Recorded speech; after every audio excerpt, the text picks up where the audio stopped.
All right. Well, most of them had the link and a passcode. This I'm looking at doesn't have a passcode. Okay. So when you registered, didn't you get another link from Zoom with the passcode for tonight's meeting? Yes, but I can't find it. Okay, well, look for that. I probably put it on somewhere.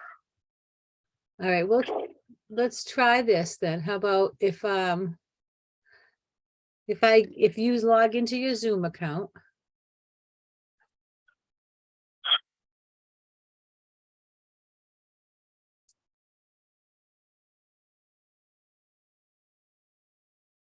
Well, I can't without a link. No, you just go to www.zoom. Whatever. It's .us. Go to www in a browser, like in Safari. In the search, in the address bar at the top, just click in www.zoom. www.zoom.us.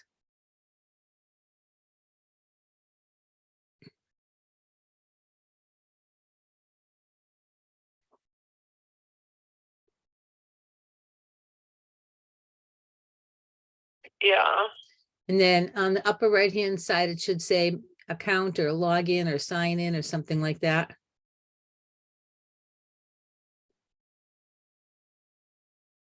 Sign in, yeah. So then you put your username and your password to your Zoom account in there.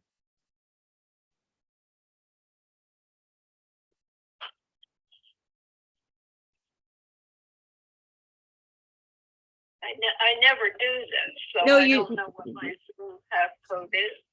You don't know what your own Zoom password is? Did you ever create a Zoom account?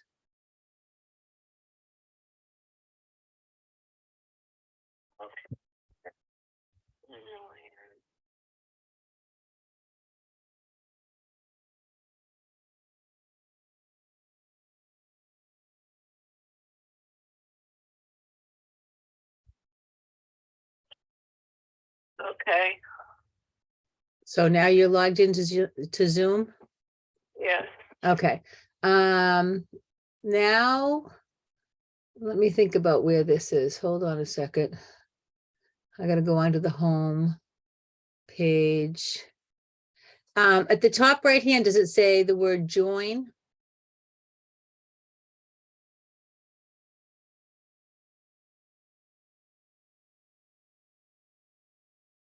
Yes. Click on join. And it's enter meeting ID or personal name. I'll give you the meeting ID right now. Okay. Let me know when you're ready. I'm ready. 831. Yeah. 5756. Yeah. 8750. 8750. Right. Now I have to get the passcode, and I just had it a second ago, but now I don't have it. Hold on. Well, oh, here it is. Here it is. Here it is. Passcodes is the 6. You ready? Yes. 651 4438. That's it. That's the passcode. Hit enter. Yeah. Hi. Does it say wait for host to let you in? Says join. Oh, there we go. Well, now I'm going to admit you. There we go. You're in. If you save that passcode. Oh, hold on. We're going to hang up now. There we go.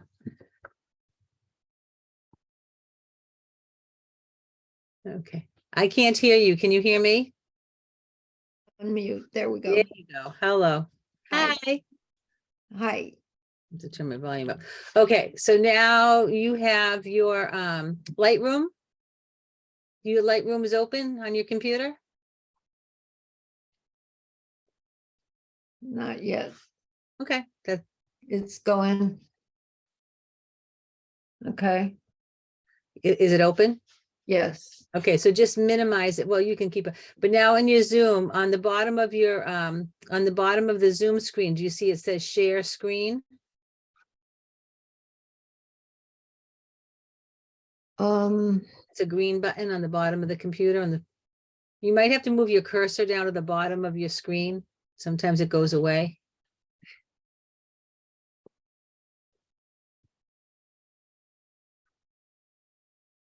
hmm. Well, usually I can see it. What? Bring your mouse down to the bottom of the screen. Sometimes it goes away. You have to activate the toolbar at the bottom. Oh, there we go. Okay, share screen. And then when that opens up, there should be on the upper left-hand side, your desktop, and probably a picture of ours. Yep. Yep. Okay, I would, on the bottom of that box, before you hit share, click on share sound and optimize for video clip, which we probably don't need to worry about, but I have people do it anyway. Okay. And then click share. And then if all went well, I'll be able to see your light, I'll be able to see your screen. Oh, I have to go to open security. Oh yeah, I've seen that happen before too. You have to allow Mac. Security and privacy. Okay. Right, so there's a little padlock on the bottom. You have to unlock that first.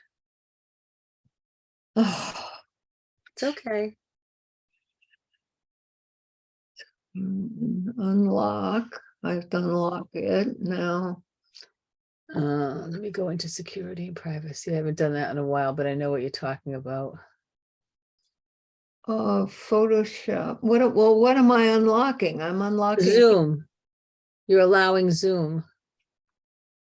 Oh, okay. Allowing Zoom. Yep. Reopen.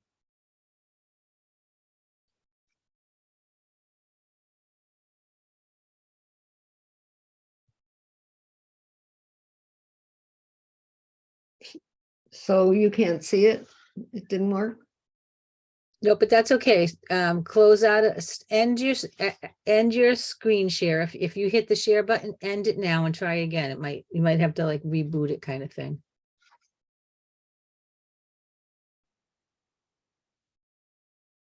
Do you see something that says end screen share? Yeah. Okay, so Oh. click on that. It says share. I'm sorry. Oh, there you go. Okay. You got it? I have your screen now. You just have to minimize all your windows so that I can see Lightroom. I don't know how to do that. On the upper left-hand side, see that yellow dot?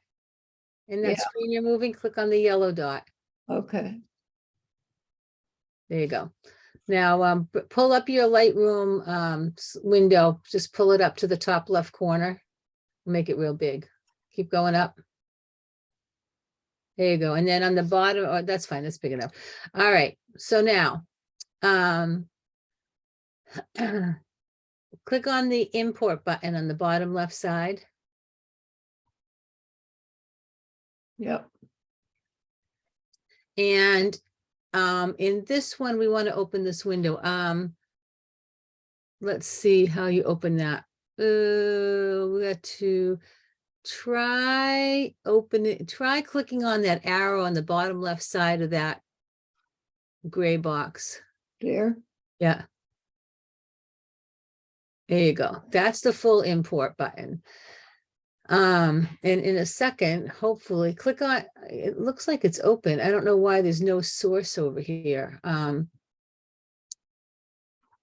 Click on the source, that arrow next to source. Oh, there you go. Okay, so there's your that Mac HD, that's your internal hard drive. Mhm. And you can see your picture folders. We don't know how many, do you know any one of these folders that you know what the pictures are? Like No. click No. on 20, well, click on 2021. Let's just go down to the bottom.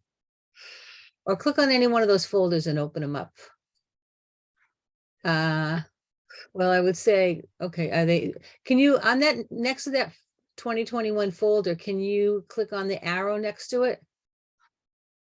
No, you only have 53 photos, so that's not bad.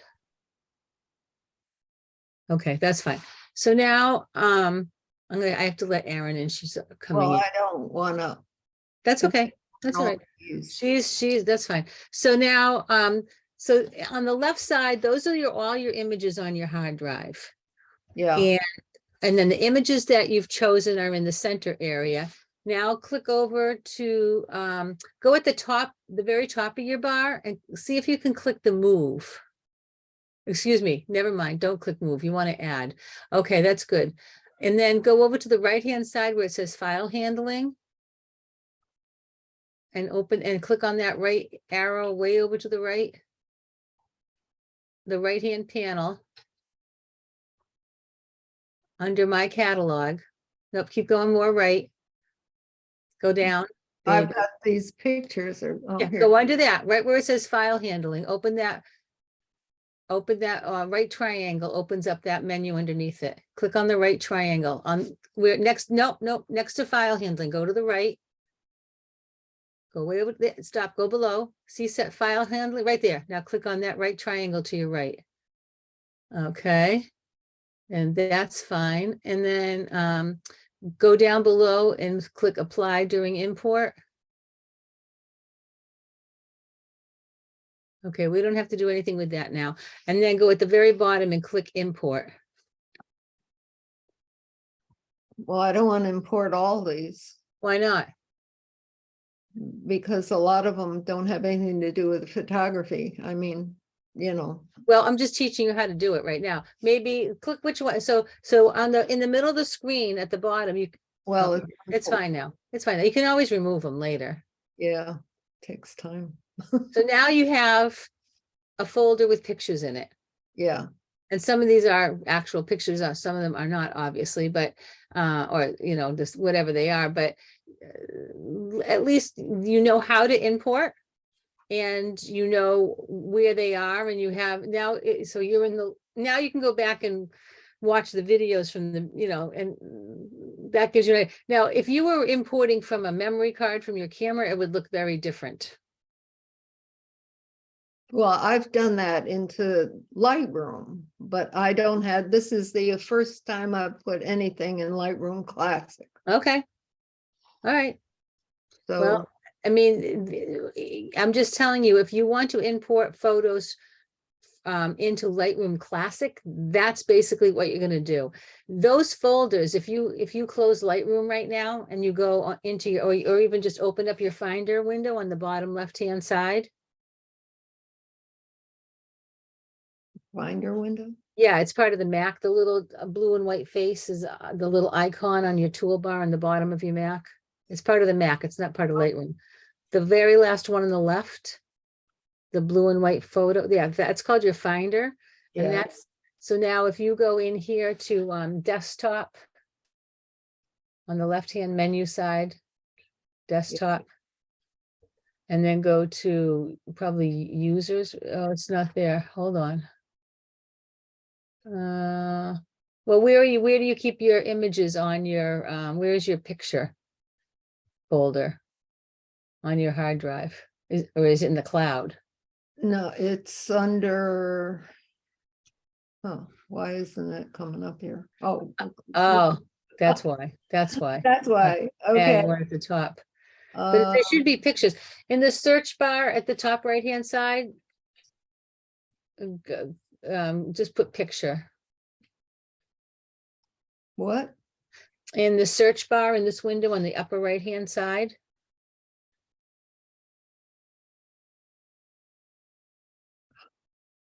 Upper hand of what? Of this Finder right there, right above your cursor right now. See, it says search.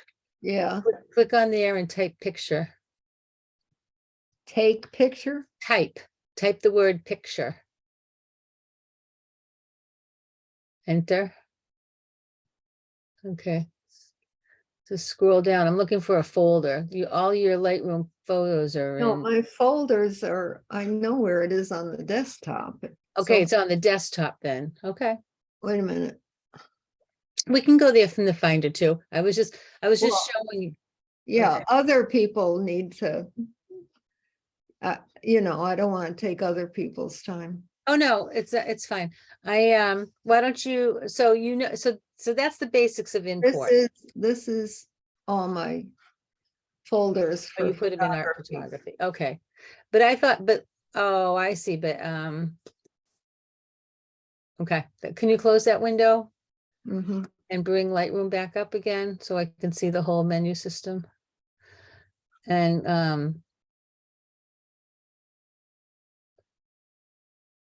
all right, on the left-hand side, where it says Macintosh HD, under your folders. And you're in the 2021, so, oh, that's what you already have, never mind.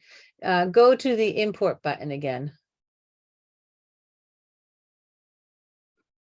Yeah, So this is where your images are stored that we just picked up.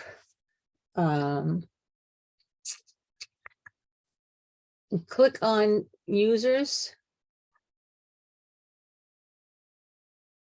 No, go, all right, no. And then under Linda, mm-hmm, you just, when you click on them, click on the arrow. I want to see what's underneath no, not that arrow. Next to your name, there's an arrow, a white triangle rather. There, that's what I want. Triangles and desktop. Click on the triangle next to desktop, please.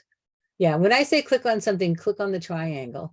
yeah, Okay, so now here, art photography, that's where your photos are all in. Click Yeah. on the triangle next to art photography. Click on the triangle. yeah, And now we just brought, so if you wanted to bring in a folder from, if you want to bring in pictures from one of these folders, yes, pick a folder that you want some pictures in the folder to come into. um, Oh, okay, so these are already in, these are ghosted out because they're already in the cloud, I guess. they're in Lightroom. They were in Lightroom CC, but not in this catalog. Okay, can you, on the bottom right-hand side of the screen, can you click the cancel button, please? Right. Oh, yeah, And now at the top of the screen under Lightroom Classic, click File. where? Next to Lightroom Classic at the very top of the screen, above your Lightroom window, on your Lightroom menu, click File. Keep going up, way up the top where it's purple. Go way over to the left of that. There, File. Mm-hmm. Click on Open Recent, or just let's hover over Open Recent, the third thing down. Yeah, Okay. This is something I might have to, I'm not familiar with because I never brought things into, you can stop sharing your screen. I never had photos in Lightroom before Lightroom Classic. So now how do I stop sharing my? at the bottom of the screen somewhere, it should say end screen share. Well, I'm in Lightroom, not Zoom. Yeah, well, you're not in Lightroom, you're in, well, maybe you are. Click on Zoom, click on your Zoom. On the bottom, on your toolbar, way on the bottom, there's on the way on the right. There you go. Click on that. And now do you see end screen share? No, it just says share screen. Okay, click on share screen and does it open up and say stop sharing? Nope. Someplace should say stop sharing. How about the top of the screen? Well, it says back to meeting and I can't get back to the meeting. No, it should say stop sharing. No, it just says share screen. Let me see if I can, I don't know if I don't know if I can kick you out or not. Hold on, let me see.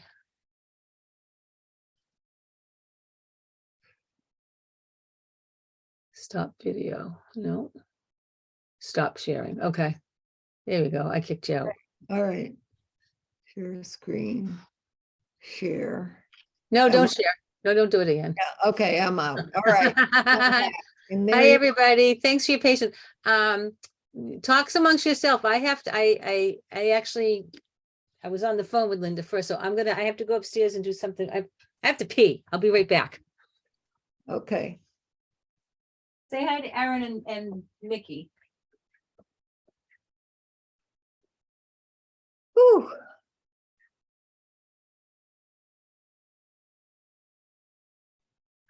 I had no idea anybody was on. I just clicked in to make sure I could get in, and then I saw that the host was there, and I saw you. It looks like Mickey has gone.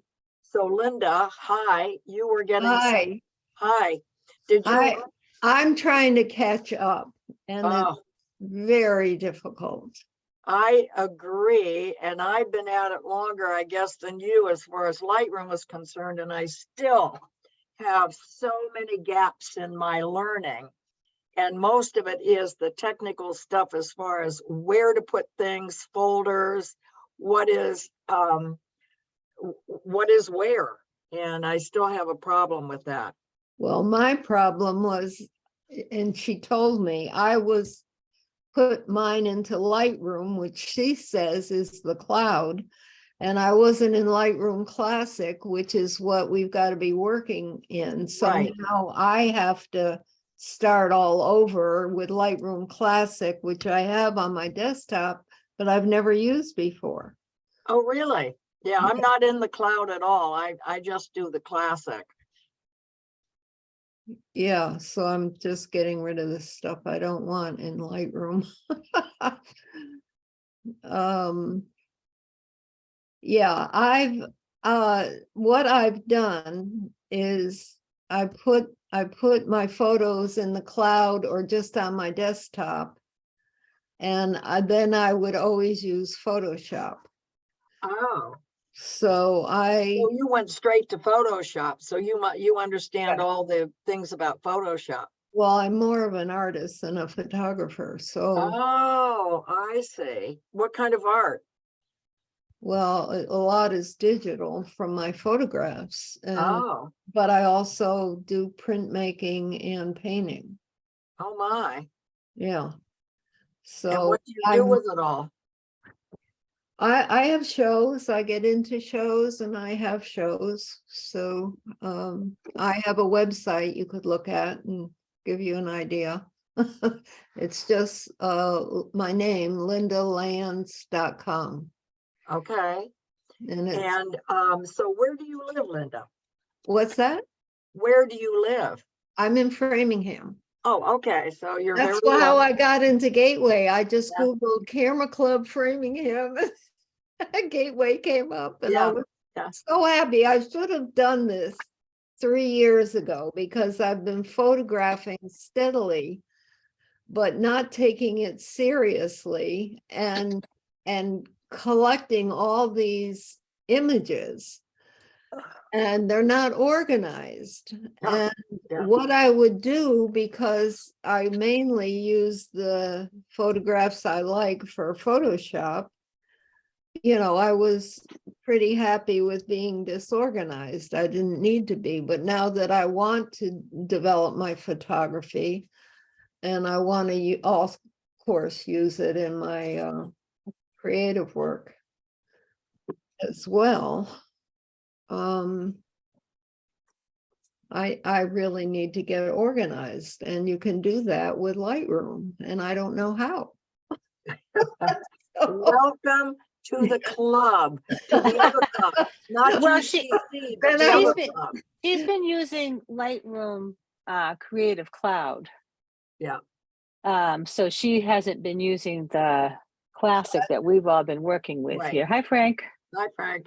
So Beth. she had called me earlier today and we were discussing the differences, and in the videos of prior weeks there's some information about that. And I mean, you can when I share my screen, I'll try to remember to point it out. I have the two icons on the bottom of my desktop for one for Lightroom Classic and one for Lightroom. Hey, Frank, I have a question for you. Oh, he's still connecting to audio. Hey, Beth. Hi, Beth. I've said hi. I don't know where Beth is maybe not hearing us. I No, hope You know so. what? I think my AirPods weren't. Oh, they're not connected. I can hear Yeah. you through your computer speaker, not through your Right. AirPods. Yeah, I can hear you through my AirPods. You we can? can't hear you that well. Well, that's weird then. Yeah. Is there some group that we can all talk to each other during the week? Do you have like Nothing formal. no Facebook Um, group or anything?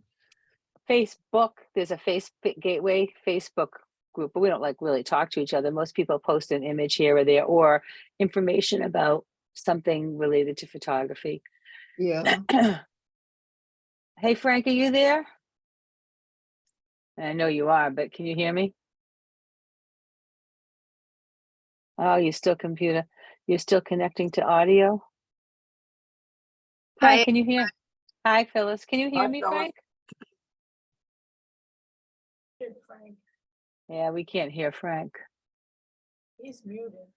I know, but he wasn't before. Can you hear me No, now? I'm muted. Oh, there you go. I have There you go. I have a question. So I've got every week I download the videos from Zoom of the recordings for these Lightroom SIGs. Mhm. And do you know if we can post these up on like a Gateway YouTube channel?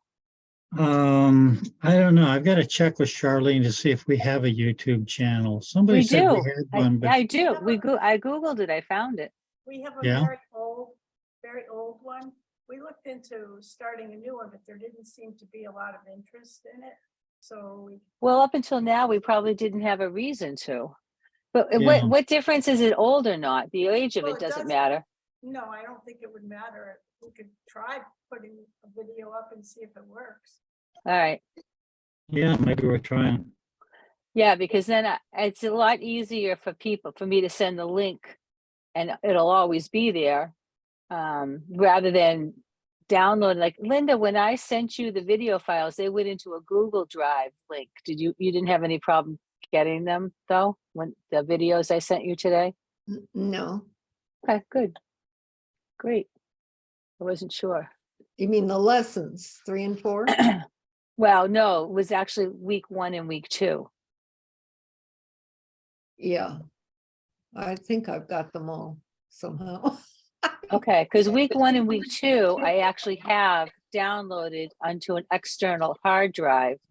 Week 3 and week 4, I just sent you the Zoom link because they are still in the Zoom account right now. I have not taken them out, but actually I should take week 3 out right now. I should have done that because now we're recording. Now we're really bogging this down.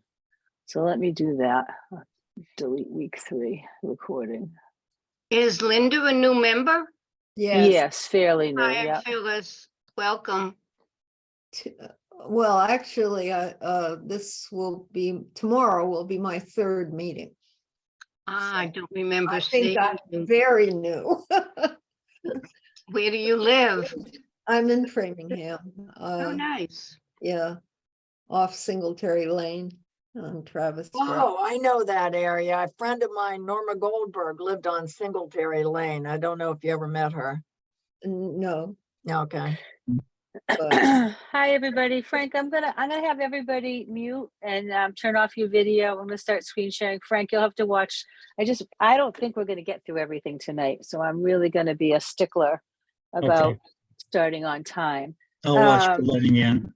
Yep, thank you. So just remind everybody to turn off their speakers and their videos to save space for us, broadband or whatever. Again, like last week, I'm going to be doing all the presenting. If anyone has a comment or a question, please type it into the chat. And when I need to take a breath or a drink of water, I'll ask Frank, or just every once in a while at the end of a topic, I'll ask Frank if there's anything in the chat room. So there's a lot of information. Now, we're going to start off with a couple of questions that I couldn't answer last week. We were talking about, and I'll share screen.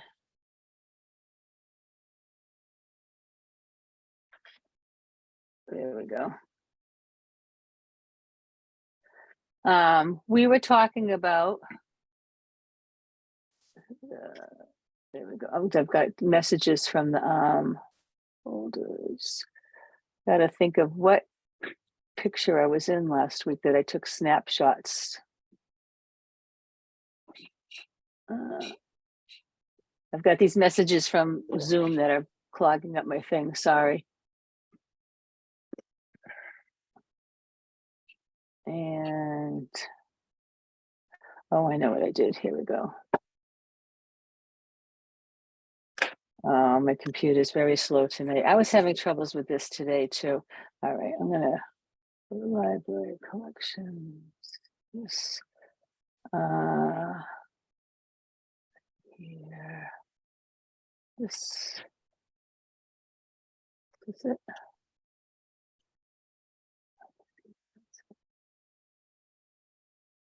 I'm just trying to find a picture that I know I have snapshots in. I thought I saved it in something else. Here we go. That doesn't have it. Goodness, goodness. As I said, I'm having all these interesting.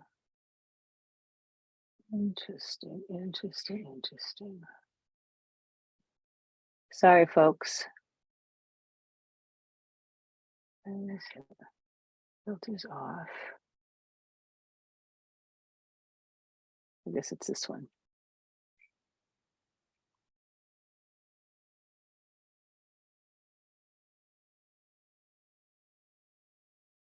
Nope.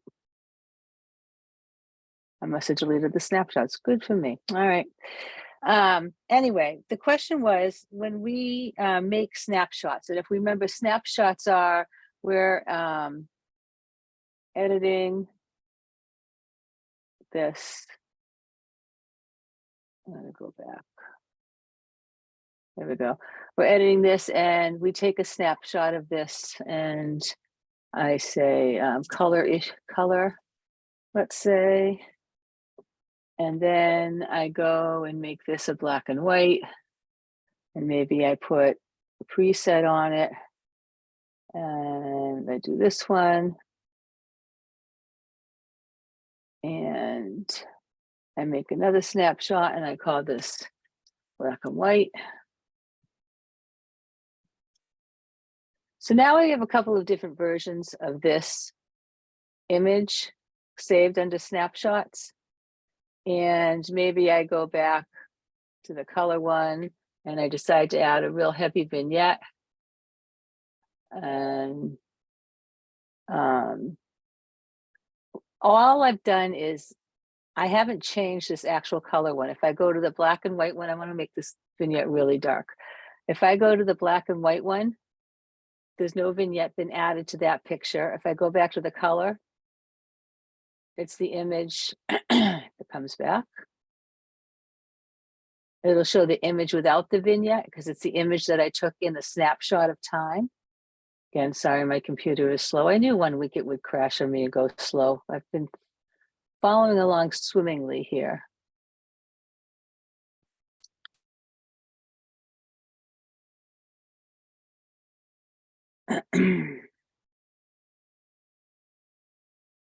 Wow, it's really slow, people. I'm sorry. So now you can see it went back to the color snapshot. It did not save any changes. Any changes we make in the history panel on this image going forward will not change the snapshot. It's not changing that settings. I think Fred had asked about that. And it's a new it's a new concept if you're used to making virtual copies. So now your copies are all within the picture. They're just on metadata that's been added to the to the text file on the image. So, but it's not changing. If we make any changes on the image from here, let's see, I change it to this, and I go back anywhere here. Anytime I come back to a snapshot, it's going to just go right back to the snapshot without making those changes to it. Was that the question you had? Yes, yes, thank you for clarifying. Okay. The other question we had was, I couldn't remember the answer. I was trying to explain the histogram and that that the triangles at the top right and left of the histogram will show you when the highlights are peaking and you're clipping and you're getting no information on any of the pixels that are in this upper right hand, or if you bring it really down low and it clips on the left hand side, the dark sides, there's no information in the absolute darkest areas. And I said, I know you can touch these boxes. And what happens is if you click on these boxes, you actually see the part of the image where lost data is. In this case, it's in the blue area. If it's in the highlights, we move over to the highlights, bring the exposure up, and we click on that, the lost data is in red. So that's what clicking on these two, it puts a little rectangle around the arrow. And that's what those two boxes do. I couldn't remember exactly there, and I did call Adobe about this. In prior versions of Lightroom, you could change the histogram from just black and white pixels that were being seen as being clipped to all colors, red, blue, green, and yellow. But now Adobe keeps all colors in here. And there might be a preference dug deep inside, but there's not. It used to be a menu item, maybe in view, that you could change the histogram view, but they said, no, that's not there anymore. So if you check the triangles, it will actually give you a visual presentation of what area is being clipped. So, Joni, getting back to your snapshots, Beth asks, so if you want to keep any changes after a snapshot, you would need to make a new snapshot. Is that correct? Yep, and you would just name each snapshot.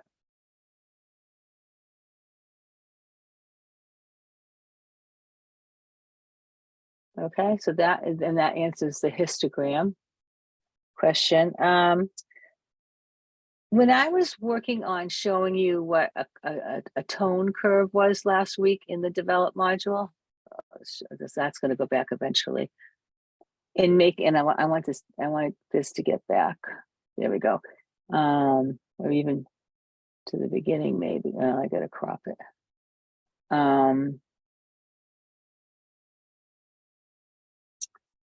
If you were making a tone curve change, it used to be, again, it was in prior versions of Photoshop, excuse me, Lightroom, and they've changed this in some iteration. But if you made a tone curve, you would be able to see that represented in the exposure sliders here.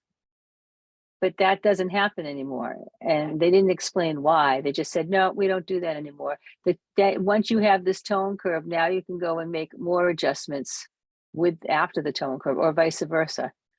So I had been watching a training video on the tone curve last week, and they were moving it, and that was done. I looked it up January of last year. So in a recent update, changing the tone curve does not actually adjust the sliders anymore. And I don't know how much. So if you go to these sliders, I think I talked about this. You can actually change the color, the hue, the saturation, the light and dark. It gets pretty wonky. You can do it by each individual channel: the red channel, the green channel, the blue channel. I don't like any of those. Okay. I think those answered the questions from last week. Any further clarification needed? Hopefully I can do it. Fred mentioned that he thought he knew why they had changed it. And Paul has just added some things about snapshot accumulative, but not affect other snapshots. Wrote along. Maybe you want to explain that, Paul? Sure. I was answering Beth's question above about if you wanted to keep changes after a snapshot, you'd have to make a new snapshot. And I think the way I understand snapshots is that when you take a snapshot, it's independent of any other snapshot that you've dealt with in that image.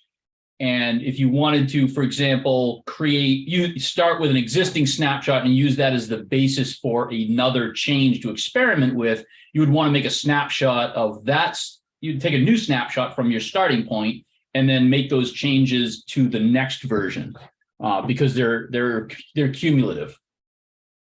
But then you'd have to save that version if you like. Then you'd have to save that new version as a new snapshot, right? But if you open up a snapshot and start making changes to it, I think those changes are made to the snapshot you're working on, right?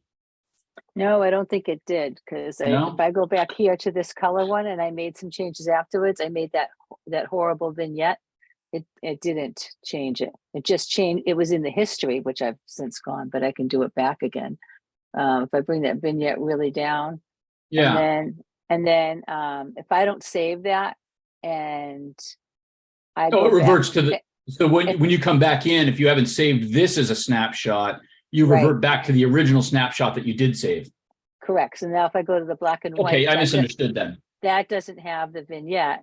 And if Right. I go back to the color, that doesn't have it either. But if I go back to the history, there's the in the order of which I did thing. I added the post crop vignette, then I went to the black and white, then I went back to the color. If I go back here, that's where the post crop vignette is. So this would not be saved if you quit Lightroom right now. It would be in your history. Okay. If you went back to something like here and did And- something different, Yeah. that post crop, then you're That changing affects from everything this going point forward. forward. Right. Right. But is that the raw image that you changed, the original raw image that you changed, or are you changing a snapshot? You're not ever changing the raw image. The raw image stays the same, but you are applying instructions in a text. No, I understand that. What I meant okay. is, are you starting with the base raw image? So when you No, made I a don't black think and so. white and you made a I'd have to color and have- then you added a vignette, Yeah. when you're doing those changes, are you applying those changes to the original raw image, or are you starting out with a snapshot and applying those changes from the snapshot base forward? I have- No, from the original image. Okay, all right. I was thinking that if you went to a snapshot and started changing a snapshot, that it No, would be saved within the snapshot itself. no. Okay. What is a snapshot? I don't Okay. even, The snapshot is something you're going to have to watch last week's video on, because really at this point, we went into snapshots last week in development, and we don't really have a lot of time to do it all over again. so But, what week is the that? last week, week 4. But there were a couple of questions that came up that I couldn't answer. So at the beginning of this session, I wanted to answer those questions before moving on. That makes sense? Okay, so is this, I don't even know what week we're on. Last week was week 4 and this week is week 5? That's right. Oh, okay. That's exactly right. So I've really missed everything. Well, that's why I was hoping you could, this is Linda, right? Yeah, So that's why I was hoping you would be able to watch some of them, because I did send them to you yesterday. I didn't know what your time frame was. And number one, number two, did you download week 3? Because week 3 I just deleted from Zoom, and that's what I had said in the email. I said, try it. I have it. All right, I'll have to send that to you tomorrow. Okay. But when you have a chance in the next week or so, please download week 4, last week's, because that will be going away next week. Okay. So we did the basic develop stuff last week. A lot of these tabs here. And this week we're going to start with and hopefully finish the special adjustments. And that's all, they're all located here. The first icon, these set of sliders, they look like that's where you actually would edit. These are the basic panel. Like if you were in the crop or in another one of these special and you wanted to get out of it, you could just go back to the 3 lines, the sliders, and that will bring you back into the basic editing or the tone curve, or, you know, whichever one of these is open that you want to go to. So it just gets you out of these, one way to get out of it. I think we're all pretty familiar with this icon, but it is the crop tool. And even though you can make adjustments in any order that you want, you can do your own workflow. I tend to crop first if I want to crop something, because then I feel like when I'm making my adjustments, I'm seeing how they'll look on the final crop size that I want to use. That's works for me, but there's no rhyme or reason. There's no reason that you have to do it that way. You can crop at the end, you can crop at the middle, or straighten. I don't know, whoever's mic is on, maybe turn your mic off. Sorry. It's okay. And when you open the crop tool, a box opens up. There's a keyboard shortcut for crop tool, and that's the R key. I'm just clicking the R to open it and close it. So that's a keyboard shortcut for yourself. My crop tool has the rule of thirds on it. And that's, you know, just a common way to do it. But there are, if you don't want to have that on the bottom of the toolbar, there's two places you can turn it off. The bottom of the toolbar, it says tool overlay. You can always have it on, never have it on, or auto, which means just it'll come on when you start to make an adjustment, I believe. Oh, I thought auto would do that, and it didn't. It's interesting. I thought when you hovered over it, it would turn itself on, because that's usually how other auto things work. I keep it always on. And if you wanted to, there are many different overlays. If you go up to tool, there's another place to turn the crop on and off. The tool overlay, you can also change it here, and you can choose what kind of overlay you want to see. I have the grid, thirds, fifths, diagonal. There's all choices here. And a quick way to cycle through that is a keyboard shortcut O. So you can go, there's a full grid, a diagonal kind of line of thirds, quarter, some other skewy thing, another lines, what's that called? It's not a curly Q. There's a technical word for that. You all know it. I don't know it. Okay, thank you. So you can cycle through by typing the keyboard shortcut O when the crop tool is active.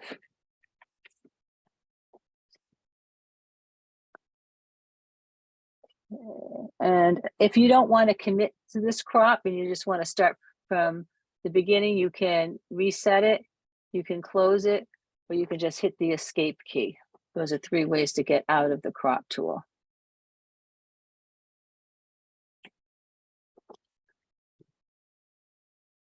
See.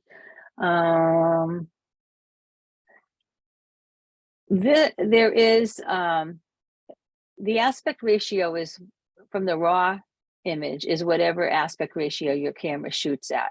If you want to change the aspect ratio, you can click on either here. I guess you have to right click there, but you can click here, and you have other aspect ratios that you can choose. And you can customize and make your own aspect ratio. And this is, let's say you just, I don't know, I'm just going to put 11 by 14. I don't know if that was one of the choices there or not. And now, and you can, so you can choose any aspect ratio. Now, I want to be clear about changing an aspect ratio is not changing the size of your image. Resizing your image would happen only when you export in Lightroom. There's no resizing like there is in Photoshop. Excuse me. But we're changing the ratio of the width of the image to the height of the image. That's all you're changing. I'm gonna go back there. Oftentimes, you want to straighten an image, and it's in the crop tool is where you would straighten an image.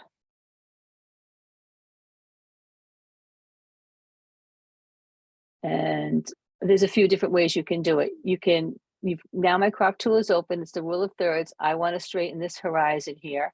You could take your cursor and put it above any of the corners of the photo. And when you click and drag, you can see more grids happen. So you have more control of where the lines are, and you can just move it ever so slightly until you feel it's straight, and then close it or hit enter to commit it. You can, I'm going to reset that. You can use this bubble level here by clicking on it. And if you put it in the line in the image that you want to be straight, maybe I want to start right here. I'm going to click there, and I'm going to drag it line and keep it to like right about there. It's going to use that as the straight line in the image. You can click on constrain to crop. I don't think that's not an issue in this particular image. And you can also physically move the slider here. Well, hello, you can click auto, and that works. That works pretty well most of the time. I don't think it worked in this position, in this situation, but you can take the slider and move that left or right as well. I think it's a little too sensitive for me. I like to either do the outside lines here that seems to have a little bit more control, or the angle, the bubble.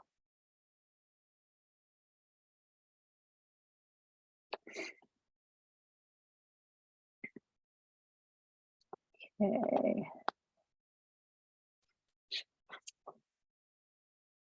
All right, any questions on the crop tool? I'm just checking my notes that I didn't. I think I got through everything on that. Any questions there, Frank? No, we're good for now. Okay. So I'm just asking, you're in develop. This screen on the right is in. Yes. See the library modules at the top? I Yes, mean, the yes. different module. Library is where you're organizing your photos, and Yeah. develop is where you're editing. Okay. And if you have a question, if you just type it into the chat, Oh. that would be We- helpful. And Frank is going to monitor the chat for me. We just had a question come into chat from Phyllis. With the angle, why go only halfway through? Doesn't matter. You can do as because it'll know to continue that line on its own. You could just do it like right here, just this part.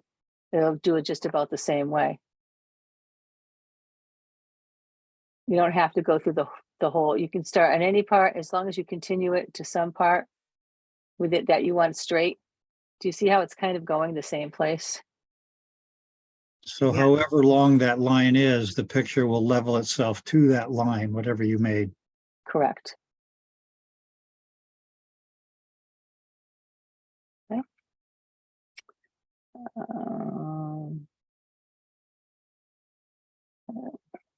Okay. The next tool is the healing tool, and it's the Band-Aid. And you might be familiar with this, but there were some modifications last year. The first choice in the mode is an erase mode.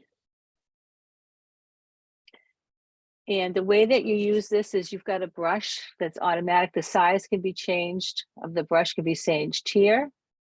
As I can't really hold it there and move the slider at the same time, but you typically want to keep the size of the circle a little bit bigger than the object that you want to, in this case, erase. Another keyboard shortcut would be the bracket keys. If you hit the right bracket key, it increases the size of your brush, and the left bracket key will decrease the size of your brush.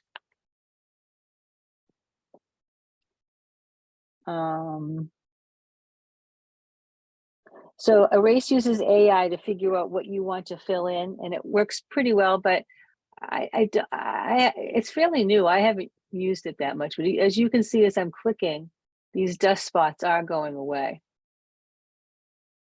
And let's just compare that. You can change the opacity, but I keep it at 100%. Rarely, unless you have a blending issue, you might want to bring it down a little bit, but in Heal, you now have a feather option, which I typically keep around 50%, unless, again, there's some blending issue. And if you look at, if I make this really big, you can see the center of the circle is darker and the outside is a little bit lighter. And the difference between the dark part of the inner circle and the light part of the outer circle is the degree of feathering. So if I'm going to bring the feather like way down, you can see the dark line and the light line are pretty close to each other. If I bring the feather all the way up, there's much more area where you're feathering. But I typically start at 50% and I can double click the areas next to it, just type in 50 to get it back there. And the size I would bring down. And now healing is just a little bit different. I don't really understand the difference between healing and erase, except that you can feather. That's one of the benefits. But I'm going to click on these circles. And it doesn't seem to be doing quite as good a job. It's supposed to be using AI and taking areas around it and trying to match it. And I've made quite a few dots there. If I click on the H key, I can see all the areas, all these little band-aids show up. And it's telling me, if I click on this one, it's telling me this is where I clicked, and this is where Lightroom decided to take the information from to heal this area. And if I think it didn't choose the right area, I mean, I've seen wonky things where it chose an area down here for some strange reason, but if I don't like that area, that's clearly not the area I want this to heal from. You can physically put your cursor here and move this dial. Just move it around till you visually see that, oh, okay, that's about what I want it to look like. Oh, somebody else's mic is on. And the last one is a clone tool. And the clone tool is actually taking from, if I click here, and this is taking the exact pixels from here and copying them there. They're not using AI to smooth it or look. I mean, you can smooth it with the feathering, but it's not taking AI and changing. It's actually copying the pixels, for example. And I'm going to hit the delete key and delete that. Let's say I decide I want to put this little area right here. I want to copy it and put it up here as well, for some whatever reason. I might use the clone tool. I might make a little area like this, and I would take this and I would put that there. And you can see those pixels are copying directly from here to there. And I'm going to hit the delete key to get rid of that as well. The healing tool was really a combination of erasing and cloning. It's marrying. It's really, it's the best option in terms of, usually in terms of the results you want to get. Now, and I chose this picture because there are dust spots, and dust spots have there's another unique feature in Lightroom to deal with the dust spots, and that's on the bottom of the toolbar. It says visualize dust spots. If you click on this, the image gets turned into a black and white, almost like a mask. And wherever you see these little donuts here, those are usually dust spots. I mean, sometimes there's a bird, you have to kind of go back and forth and make sure, but it'll really show up your dust spots, and you can change the degree that you need to see it. I mean, you can get to really finite details, and you can get a little bit more. So really, like, I probably would want to look at it like in this. And now I'm going to increase the brush size just a tad there. My feather's at 50, my opacity is 100. And I'm going to turn that H off. Sometimes if you have dust spots that are really close to each other, like here, and the H is turned on so you can see the source, they're too close, your cursor won't get there. But if I turn the H off, that doesn't seem to be a problem.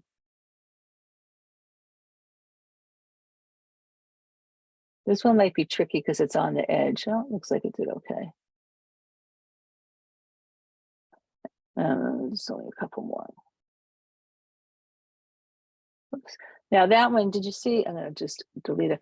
When I did this one the first time, it didn't really get rid of it all the way. It's still, I didn't see, it didn't go smooth. So I'm gonna click on it again. And sometimes that just happens. It doesn't catch it all right away. And turn off visual spots, and there might be a few more in there. I don't know. There might just be variations in clouds. I can't tell, but it's a pretty good tool for getting rid of dust spots, in my opinion. Now, I think there are there are other software programs out there, maybe Luminar, I believe, Luminar Neo. I believe that has an incredible, you just click one button and it knows where all the dust spots are. But if you don't have that, or without going into that, Lightroom does a pretty good job. For any real heavy cloning, I still go into Photoshop for. I still feel like the Lightroom is a fairly basic cloning tool. And to close out of this, you can hit the close, or you could have just gone back to the slider icon. Hey, Frank, any questions? Not at this point. Okay, well, these are Good. pretty, we're probably going to delve deeper into the masking one, but let me go to the next one. I did find some red eye examples. This icon is the red eye reduction correction.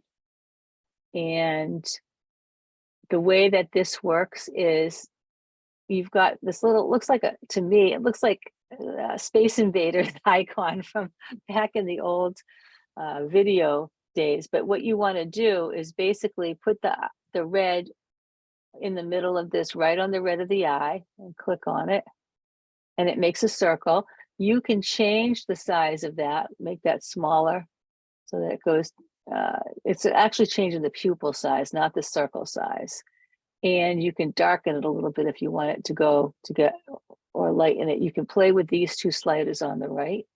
And then you would want to do the same thing on this eye. And maybe make that a little darker. Excuse me, not the pupil size, make it a little darker to get that red out. Make that size a little bigger. And close that. And then this was one of those pictures from Matt Kloskowski in the tutorial that I got last year. So he had one of, this is his picture. And if we do the red, this is pet eye. And I haven't tried this yet. I didn't even practice with it. But now I'm going to do right here, unable to find pet eye. Well, it's right there. And I'm going to make that pupil size a little bigger. And I couldn't really darken it. And then same here. Now, when it didn't find it, I just kind of see how my cursor is now making it, it's good. If I click on it, it can't find it. But if I click just the left of it and drag right, you can barely see it probably on your screen, but there is a circle that I'm making. And I should be able to move that. No, I can't. And I'm just doing Command Z to undo those. So I'm going to make the circle. And I'm going to increase the pupil size to get rid of that little bit of blue that's left in there. I don't know why that darken didn't do it. And now I'm going to hit close. I think that's pretty phenomenal considering it was just bright blue dots there before. And again, I don't know how many of, I don't really have any red eye pictures. I don't see red eye very much anymore, but you may have old images that you're dealing with that did have it, or maybe there's just red eye. So here's the big wonky-tonky. And yep. Fred Floro mentioned that for pet eye, you have to drag from the middle of the eye. Okay.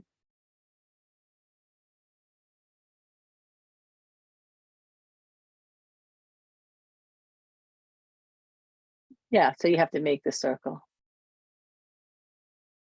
So it never does that, huh? It never finds it like in human eyes. Okay. Thank you. This little circle here is a mask. It's the indicator for masks. And last year when Lightroom, well, a couple of years ago, they added some masks, but they really came a long way in improving the masking tool. It's really making layers for you for all intents and purposes. And it's just so powerful. And I don't even know if we're going to be able to show you every example tonight.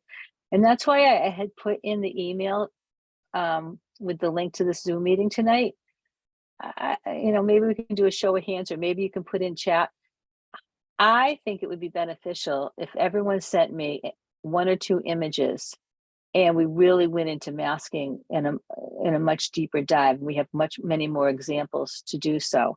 We can do it next week. We can wait a couple of weeks. They would have to be the raw images. You'd have to send me the raw images. But Frank, maybe if you can put in chat, if that's something that you're interested in doing. I've got obviously a few images here to go through, but I think almost like an image study, and we can do it either way. You could actually have your Lightroom up so that you're actually doing it, and I'm showing you, okay, we'll do it this way or change that, or you tell me what you want to do and I tell you how to do it so you can do it. Or I share the screen and you tell me, okay, I would like this to go away, I would like that to go away, and we'll do our best to resolve whatever issues you have. So let's see, which area am I going to start with? Let's just do a little overhaul. So you click on the mask icon, and you can see that it will choose the subject if you click on subject. And this red overlay is what is active. It's a little, so this is what this it's not masking away the image, it's choosing the subject. And it has a red overlay. If you want to turn that off, there's a checkbox here that you can turn that off. If there's a lot of red in your image and you can't detect the overlay from something in the image, you can click on the red and change it to any color you want. And you can change the opacity of it. That helps you. You can change the mask so that's the opposite. The mask is on the unaffected areas and you're only working on what's not masked. I think I've always done it working on the affected area, so that's how my brain already works. But that's certainly, if that's not how your brain works, you have a choice of where do you want. And color overlay on black and white. Okay, so now the rest of the picture has turned black and white, and the cover OLED, the part that you're affected is color. Image on black and white. I don't really see that, what's going on there. And you don't even have it, so now you're working with you can see your image. Oh, image on black and white, I see. So here's your image, and then this is black and white, but the area that is masked is not in black and white. Here, your image is on black, image on white, and white on black. So it's like a traditional mask, which if you look in here, this mask up here, that it's been represented in this little box here. So, it's really just to help you see your mask in the way that helps you. You have choices. If you click on this elliptical, you have some of the similar things that we've talked. These shows pin and tool. This is sort of those pins that we had in this pin right here.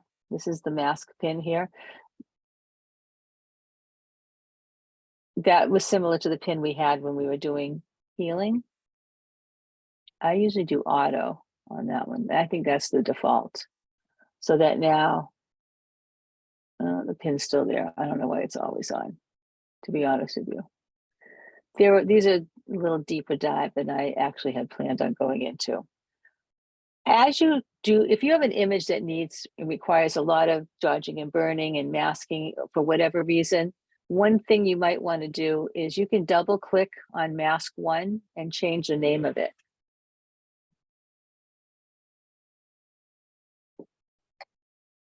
And once you double click this, here's the subject. That's the type of mask that we created. We started with the subject mask. And now whatever adjustments we want to do, we probably don't need a lot of adjustments. As soon as I start to move this, oh, that didn't work right there. I want that. Oh, what's going on? Hold on. Oh, Here's the exposure up here. I'm adjusting the exposure, maybe bring the highlights down, maybe bring the shadows up, maybe warm them up a little bit. I mean, whatever your adjustments are being applied to this mask. And if there's part of this mask that you don't want this adjustment to be on for whatever reason, you can subtract from your mask. If you hit the subtract button, now you can subtract in many different ways. You can say, all right, I don't want his nose to be affected. I might click object. And if I scroll over his nose, it'll make a mask of his nose. Where's the mask? Oh, the overlay's off. I subtracted, if I look at this, I subtracted the nose from the mask. So whatever I adjust now is going to adjust on the dog, but the nose is going to stay the same. And if I don't like that and I want to take that away, up here is the object. If I click on it, I should be able to take that away. Hold on. If I right click on it, I can delete that mask. When this mask is active, everything opens up underneath it. And if you click over, you click on this mask, it should be, to click on the subject. Okay, this is not doing what I expected it to do. What I expected it to do is to be some ellipses here.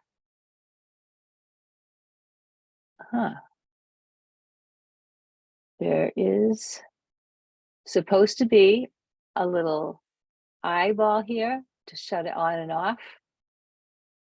Maybe, or if I, so I can. So you have to right click. That shouldn't be, it just should be a little ellipses here. I'm not sure why this is doing this.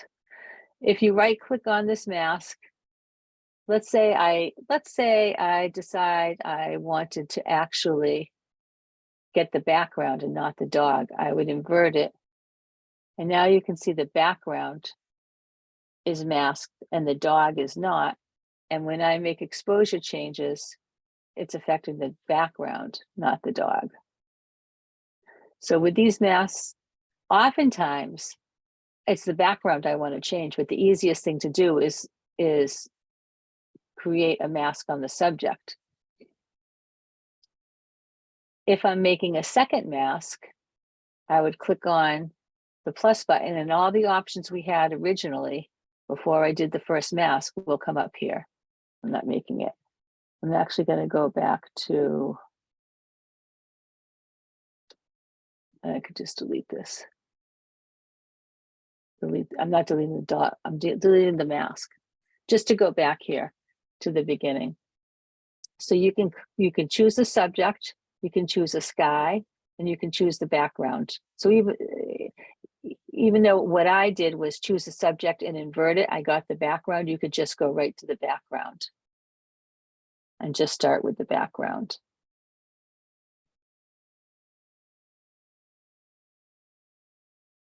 I showed you objects, the brush tool, if you want. I'm trying to think of times that I might use the brush tool. I usually start with a bigger one and I use the brush tool more. I'll show you how I use it. I'm not even going to do that. I'm going to, I want to get rid of this. I'm just going to get out of masks and that'll go away. If I start with, I did the same thing, didn't I? If I start with the subject, what I typically do here is I will add or subtract. Maybe I want to subtract some of this hair down here, and I'm going to make my brush bigger. And you can see there's a minus. It looks like they've got a little red over here, although it could be just the overlay. So let's go on.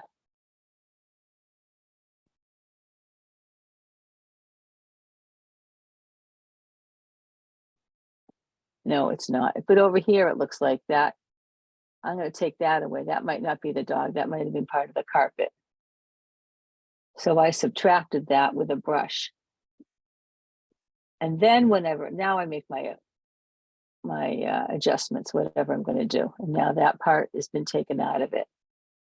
So it's really in the combining of these masks that really gives it full control. And let's see if I have another picture. Let's go to a different image. Because here we have some people in it. And one of the, it automatically, it took a second, but if you see, this automatically showed 2 people are in this picture. And maybe I want to adjust something on the bride. If I click on the bride, you can either choose the entire person now has been masked and do something on the entire person.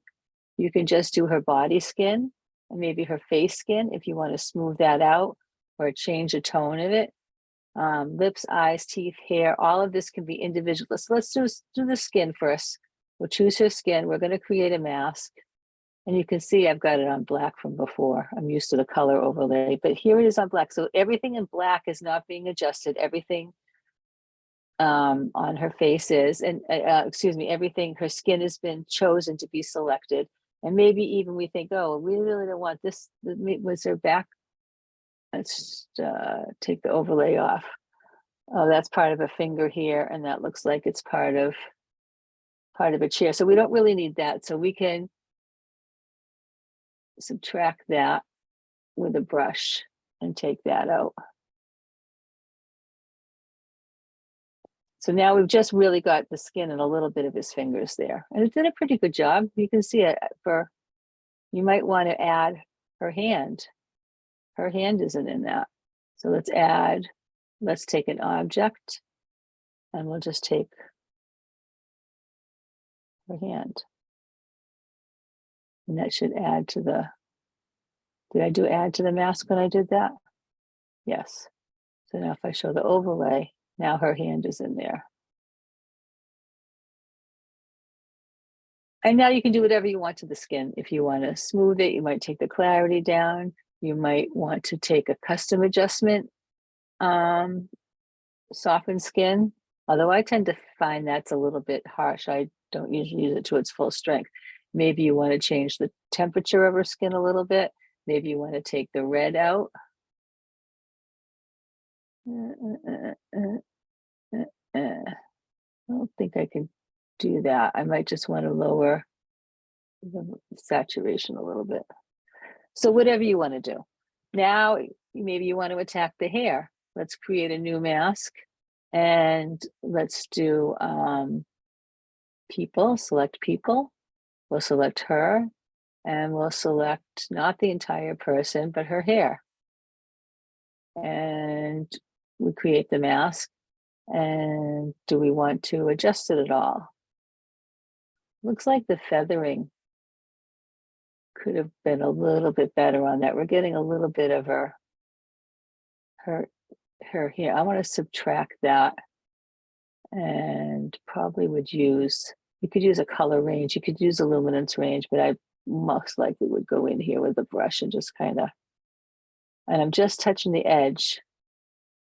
And I might make that a little smaller and come in here. Photoshop would probably, it would do much better refine edge getting in there. So this one doesn't work well. But in general, maybe I want to bring up some highlights in her hair.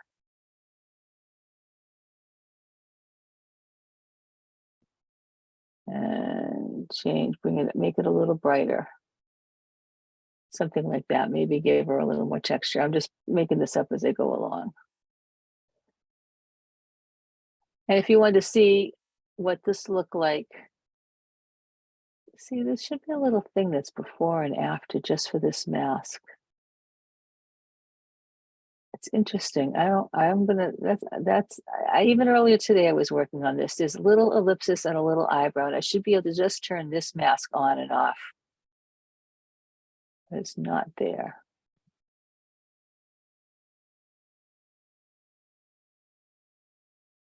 Did you hit one of the buttons on the top by any chance? I'm not sure what it does. I've never seen that happen.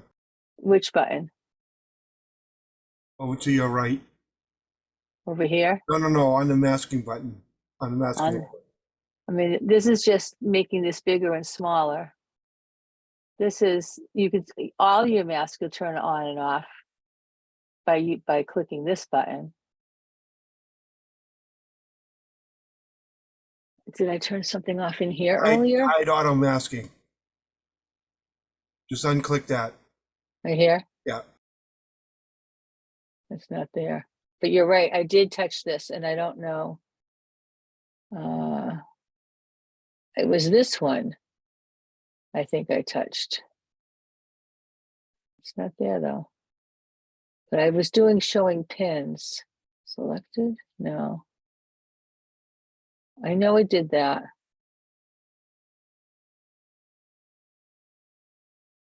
I think it's something I did over here too. Show unselected mask pins. That's not what I'm doing. Auto hide masking panel. I don't know, but I did change something. Oh, I hate those pins. See, I don't like those pins showing. There we go. I'm over here, they're not there. Well, that's unfortunate. I will have to re-show that next week after offline. I figure that out. Let's see.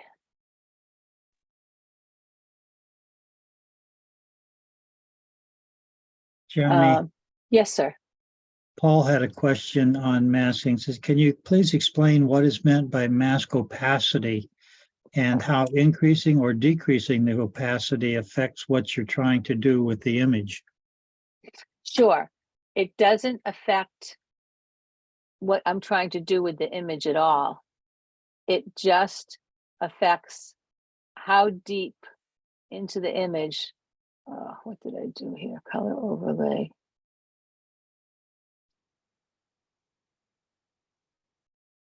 Let me click on a mask. Let's click on her, this mask, okay. And show the overlay. So we've got the red here. The opacity is just how much red is seen or how little red is seen. How much of your image do you want to see versus the mask? The more to the right you are, the more of the mask you see. The mask gets denser. And then more to the left, it gets reduced and you can see more of the image.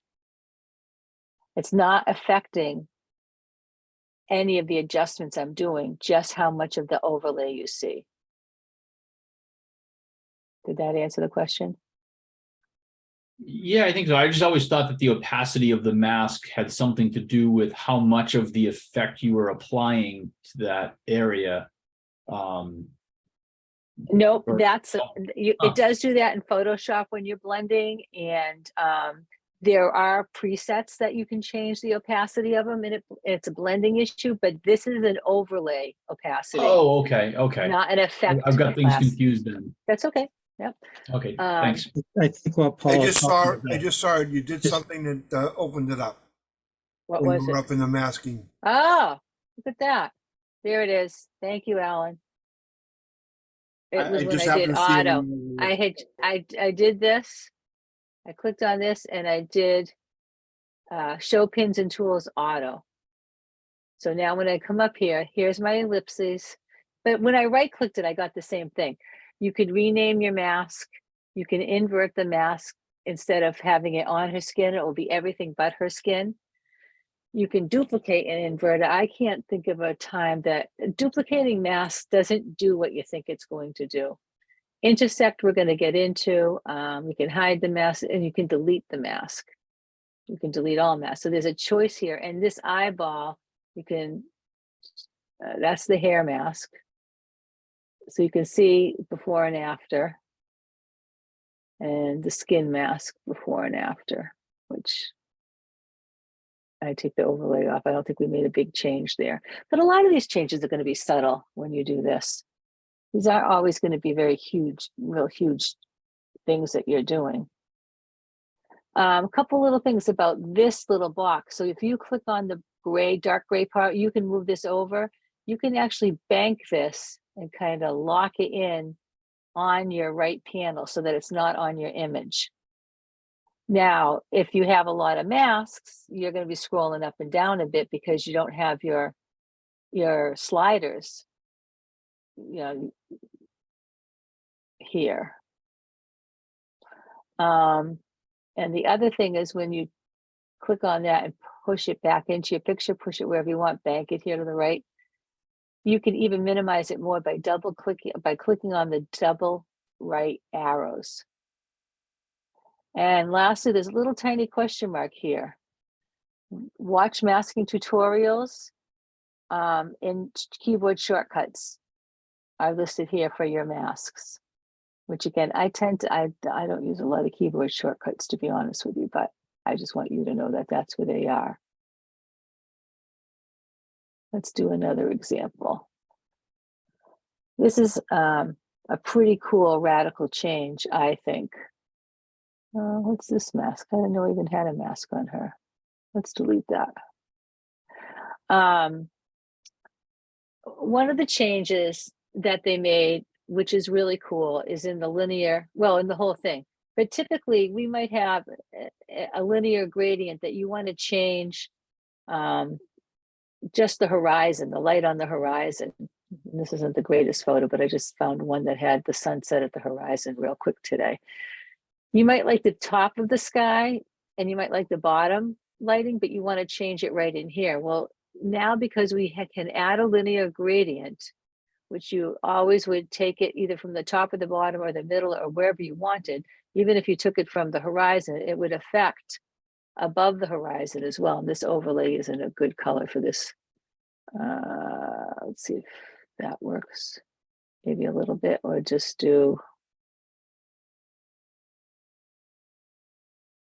on black. You can see the overlay is still affecting above this line, even though, I mean the mask, even though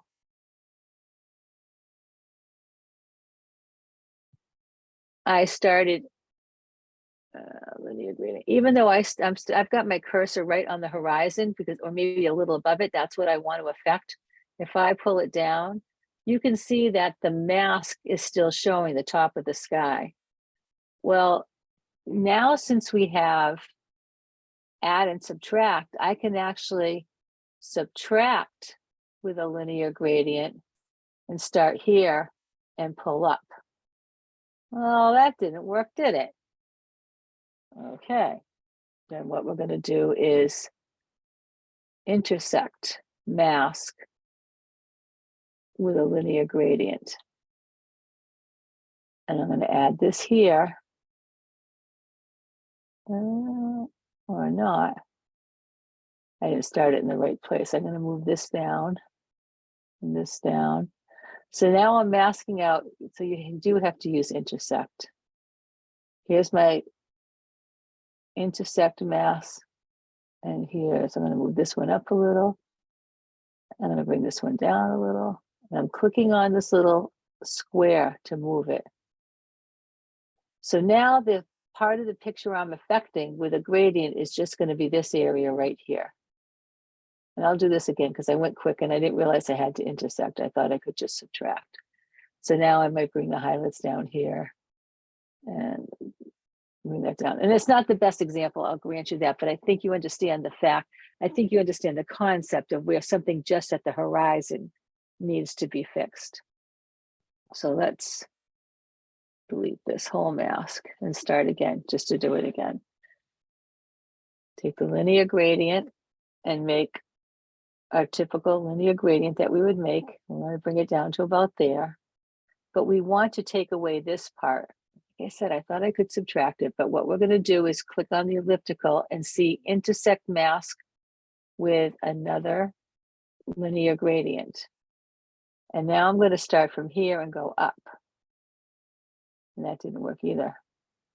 Is that what I want? Yes, that's what I want. I'm going to bring this down a little more. So now whatever I do is only affecting the area that we can see.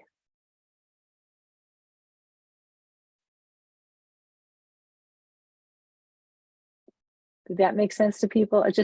You've got some pretty decent control. Just get out of that. You've got some pretty decent control in very specific areas, just using that intersect.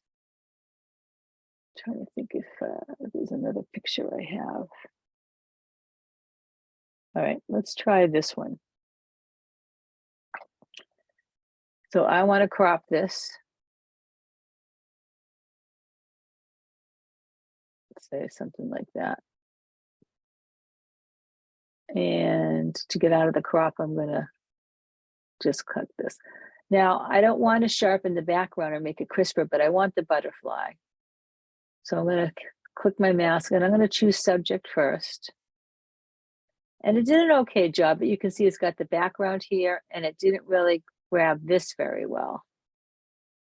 So what I'm going to do now is subtract from this mask, and it actually got the leaf too. What's my overlay? Is it green now? Okay, red. There we go. I guess I was black and white. That's not gonna, that doesn't even work. I think the black on white was probably, image on black was probably best here. So you can see that this is chosen. We don't want that. So the first part is I'm going to subtract that, and I'm going to try object and see just by going here, because the brush would take a little bit longer. See how much of it picked. Didn't pick it at all. It's not black. I think What did I you do? clicked on add. Add and subtract. Okay. Thank you. It had to.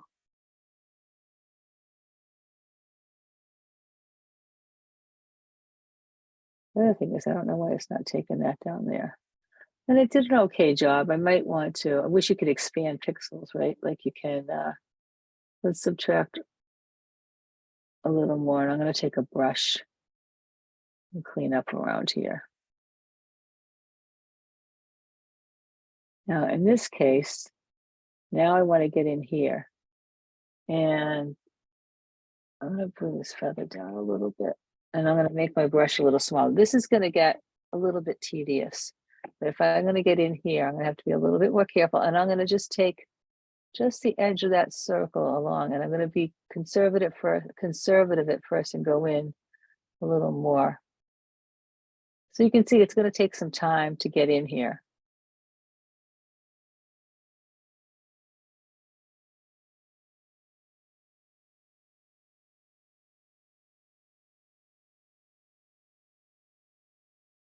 But I just don't want to be sharpening that nice, smooth, silky background.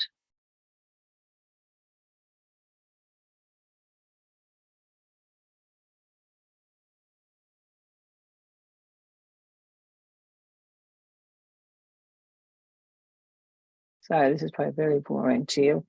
And I'm going to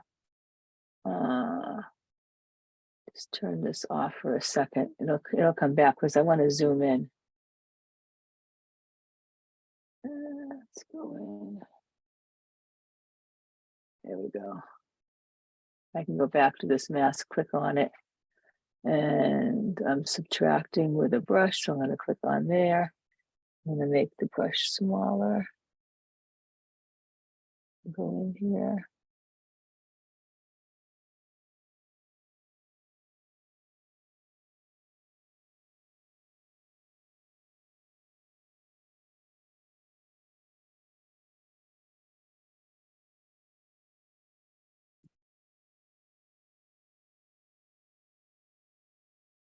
This is going to be tough because the legs are dark. So I'm going to change that overlay again. Maybe I'll do image on white. Did it do it? Oh, it's taking its time. It's working hard at cleaning up all those pixels. Oh, goodness. Let's go back to here. And I'm subtracting the brush.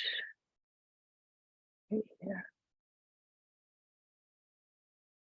There we go.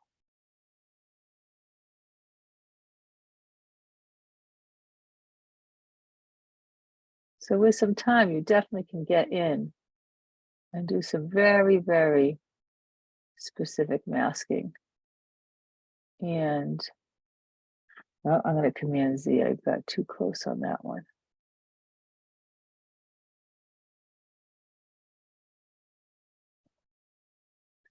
And even here, you probably want to add,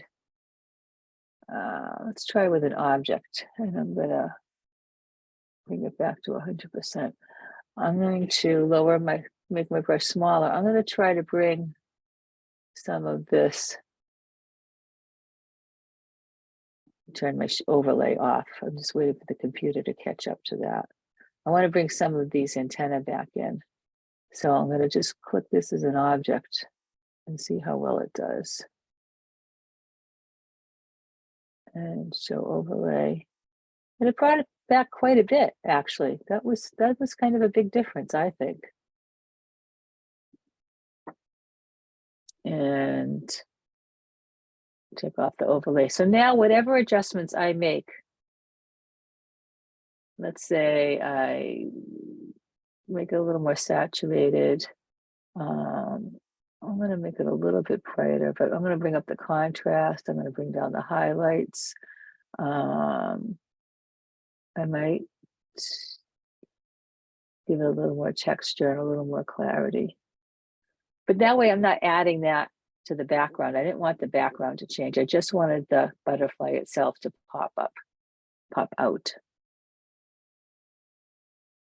So let's get some questions on this masking stuff. Tony, Sorry, Johnny, a couple of comments. Could you select the butterfly with object instead of subject was one suggestion that Fred had made. Another one was try selecting the background and see if that does, then invert it. Yep, all And good the- choices. And then Paul mentioned, couldn't you select the green area based on color with the eyedropper to get rid of the leaf? Yes. All good choice. Yeah, more than one way to skin a cat. Let's do select background and let's do it image on black. So I think it still shows this. I'm going to do it on the overlay, color overlay, just because I'm used to seeing it that way. So now we've selected the background and we want to add to that selection. So add with a color range and click on the picker and click on this. That do it? Oh, I have to do it two separate ones because it's picking two separate colors. Add. I can't tell what's picked and what's picked here. Let's see if that works. Add to the mask with this. See that it took this away. Do I have to do another one? Add color range. Wow. Guys, that was I know it was there. I knew you could pick by color range. Did I think like that? I didn't. That was way quicker and way easier. Who said that to me? You get 2 extra credits. Is that Paul? That was Paul. I know. Are you an engineer, Paul? I am. Yeah. Thank you. You know, again, I know color range is there. I know luminance is there. And I've been working stupidly. I mean, I'm wasting time. That was so much easier. Look at that mask. That's beautiful. Thank you. we're all here to learn, Joni. Don't No, kid. no kidding. Do you see my mind blowing up? No, because you can't see me You probably. learn the most when you're trying to teach something. Do you really? I think Wow. so. If you can't guess- teach it, then you don't really know it, right? And as you're teaching it, you're finding out new stuff too. Wow. That was crazy. That was crazy. Thank you.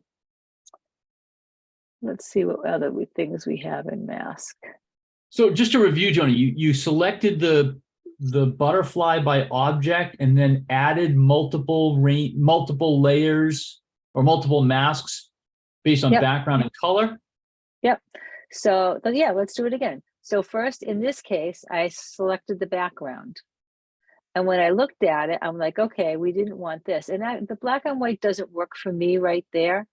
I'm going to go back to color overlay and I'm going to make this intensity a little stronger. So we can see it. So you can see that when we chose the background, it missed here and the leaf. So what I'm going to do is add to that background with a color range. And the first color range I'm going to pick is this one. So now that added. I needed to do it again, add to Okay. that background color range, and now I'm going to pick this color. And that did it. Now I would actually want to take this whole mask and invert it. And now I'm picking the butterfly. And if Okay. we look at on black, you probably can see it much better. Well, maybe on white. No, there's so much black in here that that's not a good one. Maybe white on black. And you can see even here, it still missed a little bit. So then I probably would even do another add with object and and make this smaller and choose this guy and hope that the object picked up on that.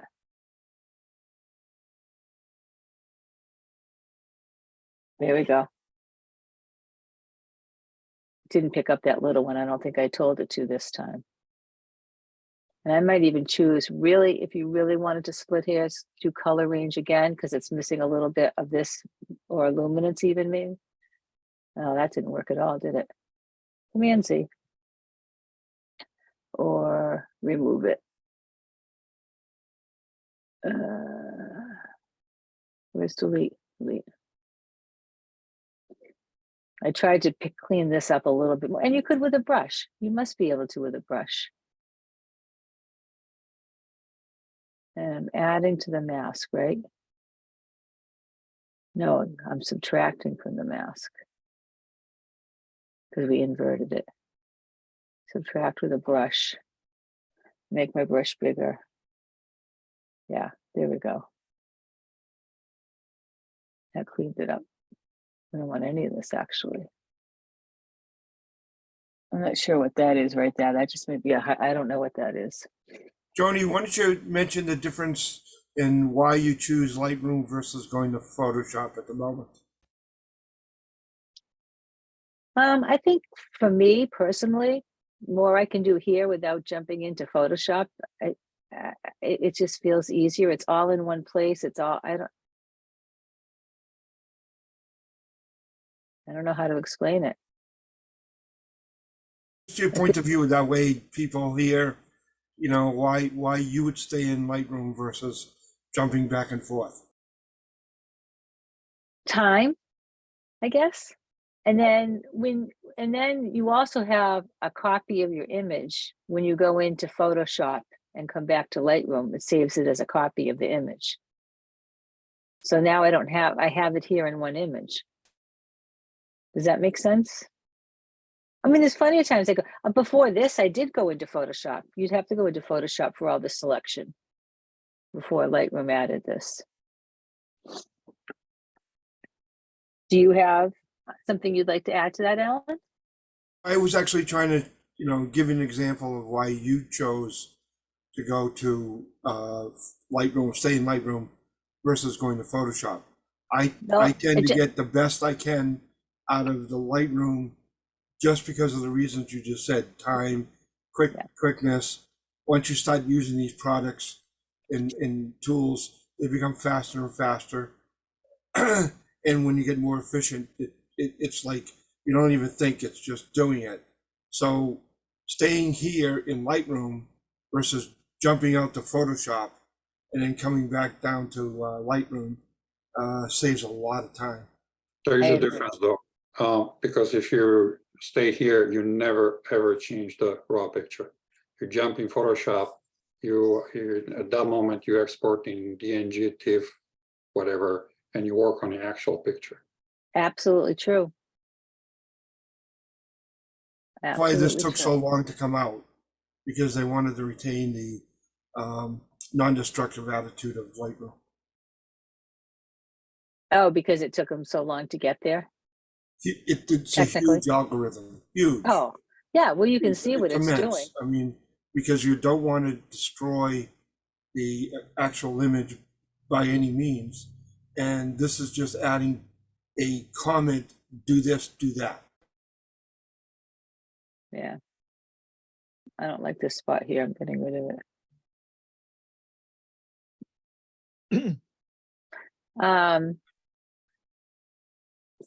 Some of the other masks in here, and I want to I don't think this is going to be this. Oh, this is okay. Select sky. I just wanted to show you, not that this sky needed to be, and then we're on the white on black. If you do a color overlay, maybe increase the intensity a little bit. But you might want to take away a little bit from here. And you can subtract that from that mask. Just try objects, make my brush a little bit bigger. And just kind of come over here. Hello, what are you doing? There we go. I'm going to delete that for now and do again. I want to subtract from this mask using object. I don't know why. There we go.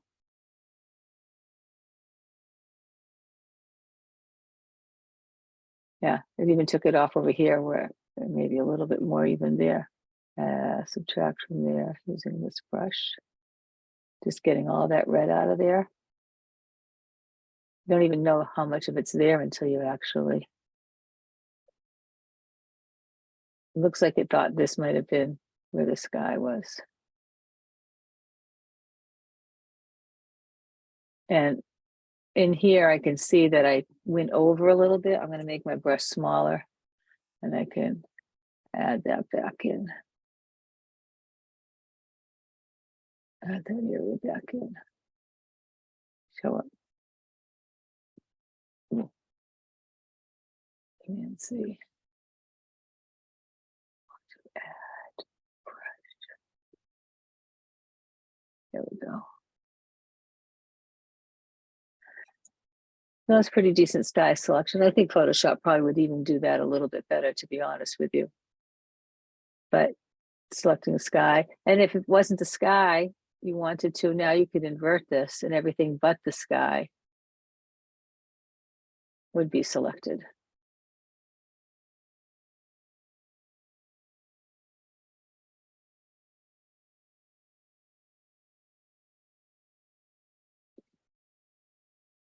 So we look on radial gradients. So radial gradients you can use in a bunch of different ways, but I would say the biggest reason I would use a radial gradient, I think it's more control for a vignette. So I'd click on radial gradient, assuming this image was the way I wanted it to begin with.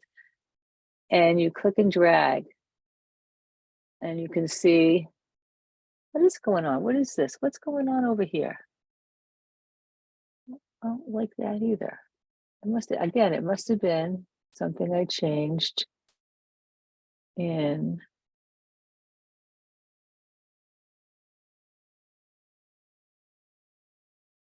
this. This whole oval should be, how come it's just showing me part of the oval, Alan? Just like the linear, you gotta move your dots closer. Go down to the bottom.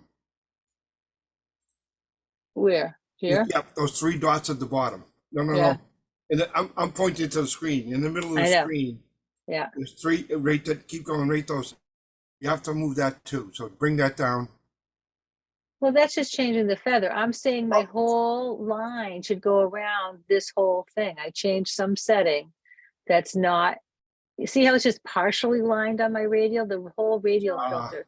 Yeah, I Is it- see that. The dots on the right and the left. That it's beyond your screen, so. No, I know that, and I can move it to see it, but they're not, why aren't they here? Why can't I see that?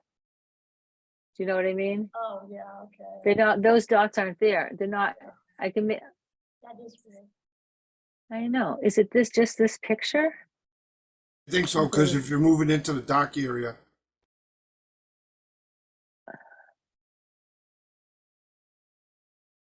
Let's do create mask radial. No. That's weird how it's not doing the whole thing. This whole area should be outlined, and you should see a red dot over there. See, it's that way. There's something about one of these settings that I changed. And I don't know which one it was. I usually do auto, so it's not that. Automatically toggle overlay, no. Automatically hide. Yeah, this is weird, very weird. This circle should be going all the way around here. Now, these aren't my images. Let me pick one of my images, just and create mask, video gradient. Part of it still goes off. It's like it's like, Now is it it's this? there. No, it's not there. Yeah, Yes, it I is. know. I know, but if I move it, see how if I move it to the right or left, Yeah. it's going off screen. I don't know what that's about.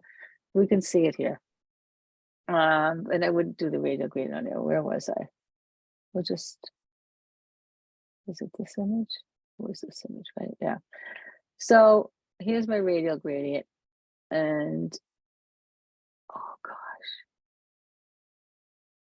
I know I can't change the size of it at all. I can change that. How do I change it? It's just moving it for me, but my little pins aren't there. So I make the size of the radial gradient that I want. Oh, this is annoying the heck out of me. I don't like this at all. It's not the graphic here, right? It's a color overlay. I could do it white on black, but still the lines aren't the same. Ugh. Technology, gotta love it. Is All it, right. is it supposed to be round? I thought it was all supposed to be vertical. No, this is a radial gradient. I chose a radial gradient here, not a linear. Okay, So I'm gonna make this the size that I want, which is much more difficult because I don't have, that's just moving it. It's not making it smaller. Oh, for God's sakes. I don't want this radial. I want to bring it in, but I can't grab it.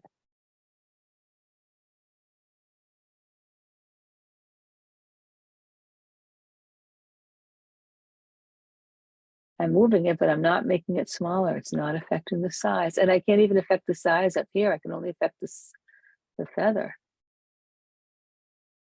Can you click on the, command and on the side and try and move just the side? Like how, like you would. You mean the command button on my keyboard? See the dots? Yeah, I'm gonna, because you're supposed to be able to move just one portion of a radial gradient if you drag the yes, command key down. correct. So maybe that would work. It's seeing as though you can't find your dots, maybe at least if you, it would. See, it's there now, but it's not on Size the, yeah. So I can change the dot in and out here, and it gets to this point and it stops. So this, I clearly did something, and I don't know what it is. I'm gonna keep my radial filter small because, oh my God. So what I want, I'm gonna try to make it the size I want to make it. So maybe.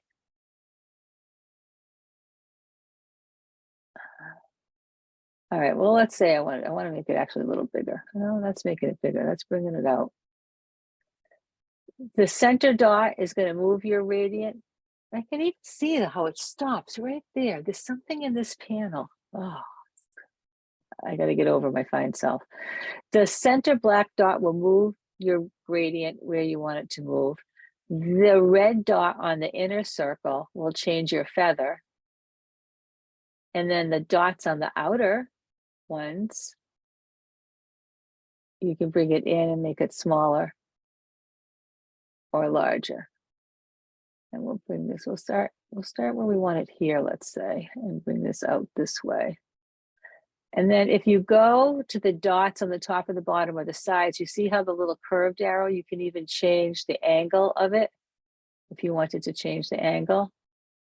So now in this case, I want to, let's say my purpose in this particular demonstration was to show you how I do a vignette. So I've got the radial mask and the mask is on the center, but I want to invert that to have the mask be on the edges. So I'm going to click on the elliptical and invert the mask. And now, and I actually want to change this feather a little bit. I want to make this feather a little bit, and I want to make this a little bit bigger too. And I want to maybe move that now that I can see. And actually, to be honest with you, I want to straighten this horizon, but I didn't do that before. So now I'm going to bring the exposure down. And I just think it makes a little bit more control, and it's easy. You can control the vignetting in the effects, but I find this is an easier way. It's more visual to me to make your vignette this way rather than with the effects. And you can actually change the highlights within it and change the temperature and other things, but there's more control, I think, in making your vignettes using a mask with the radial filter. That was what I was trying to show you in this example. Joni, are you intersecting another mask? It's like Uh, if it. No, nope. Because I can go back to this picture, and while I'm here, I'm just gonna. Oh, look at that! Isn't that interesting? That this is a vertical. And here you go. Let's get out of this crop. Look at that. This is the problem. We're not seeing the whole picture. That's what it is. There. All right. That's the issue. I think it was the way it was fitting on my screen. So let's go back, and we didn't like that. All right. And let's see if let's do my radial filter now. Radial gradient rather. And there we go. That's what it was. I was zoomed in too much. All right, so what I'm going to actually do here, go back to cropping. I'm going to actually make this a landscape picture. And now do my radial gradient. Ah! It's because it still did it.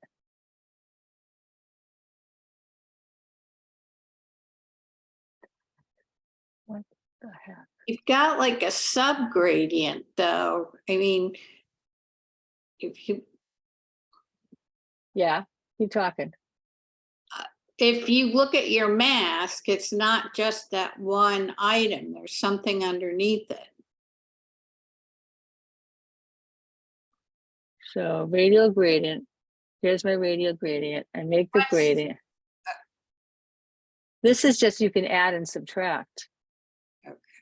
But when I do this, it's doing, I didn't mean to do that. It's doing the same thing. It's still cutting out. And I think it has something to do with the size of the screen.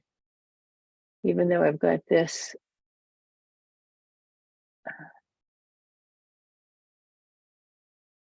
See, it's the size of the screen. It has to do with how I'm showing the size of the screen.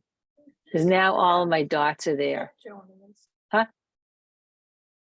Say that again, Beth? Click on fit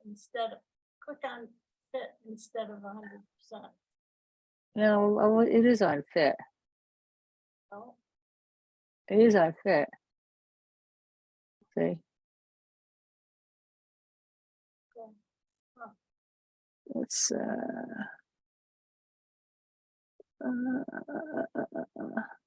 I just want to get out of it. Are you on your laptop? No. I'm not. I was just thinking it could have been the RAM.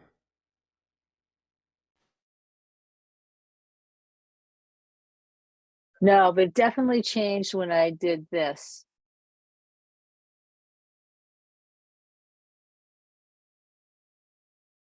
definitely changed. So I'm gonna just use this. Can everybody see it though? Is it big enough?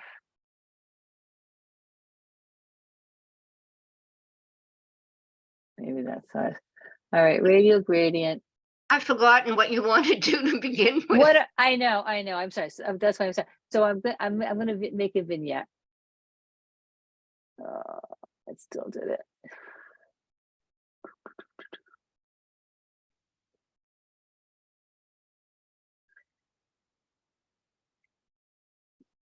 But now my dots are all there. So I'm making I can spread this out from side to side. I can I can move it with the middle dot. I can take my gradient and make it wider. And I can move with this dot here. I can make my feather.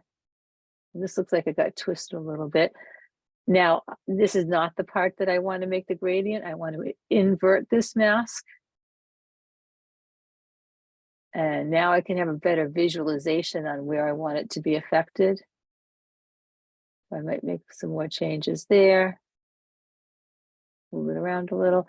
And then I might darken that and do other things. But that's how I make it. Was the radial gradient is how I was showing of making how I make vignettes. But I have a headache from it now. Oh my goodness. I need a break. Any questions for Chris? Yes, I was They got them all, I think. I was going to say that it's a comment and question. For those of us who have a trimmer like I do, using brushes can be very onerous. So coming up with methods that avoid brushes would be very helpful. And what percentage of the time can you do that? That's the question. Well, I guess we learned with the butterfly. What did happen to my butterfly? What did I do with it?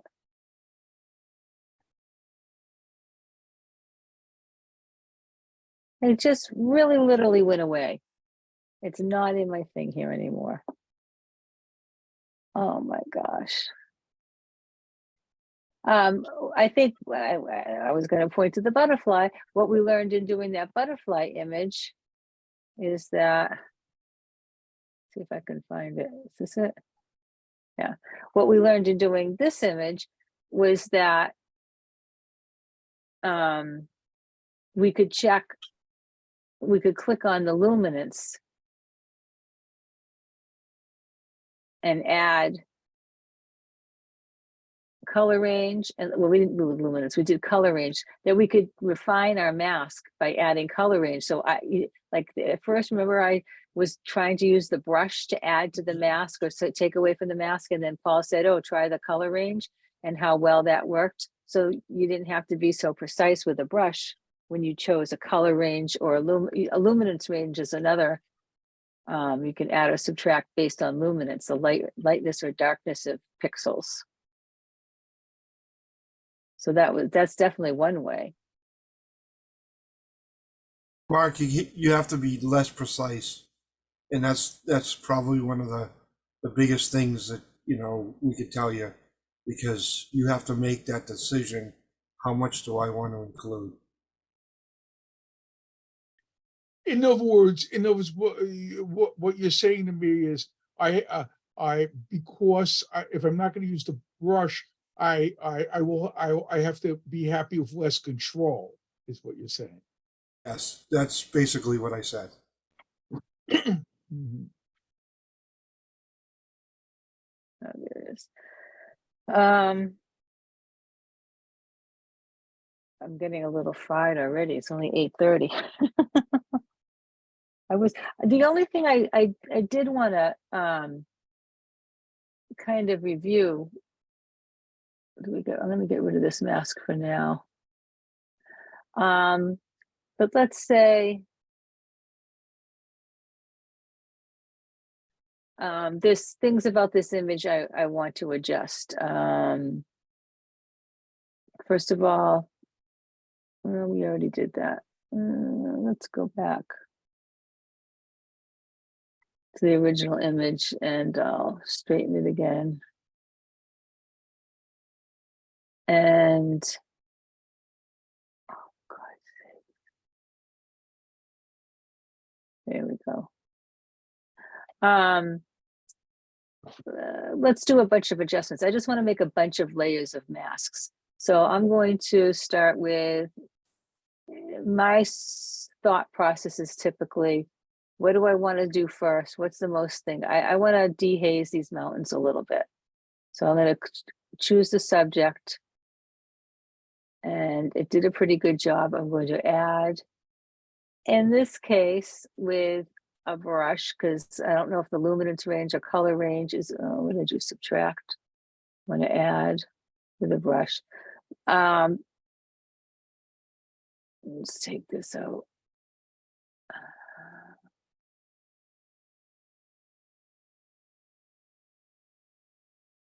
Okay, and to this mask, I want to add to it with a brush. And I'm going to make this brush a little bit bigger. And I'm going to add here, and I'm going to add here. And I kind of went over the lines here, so I'm going to take a brush and subtract right here. And now this, I usually turn the overlay off because I know what I've selected here and here.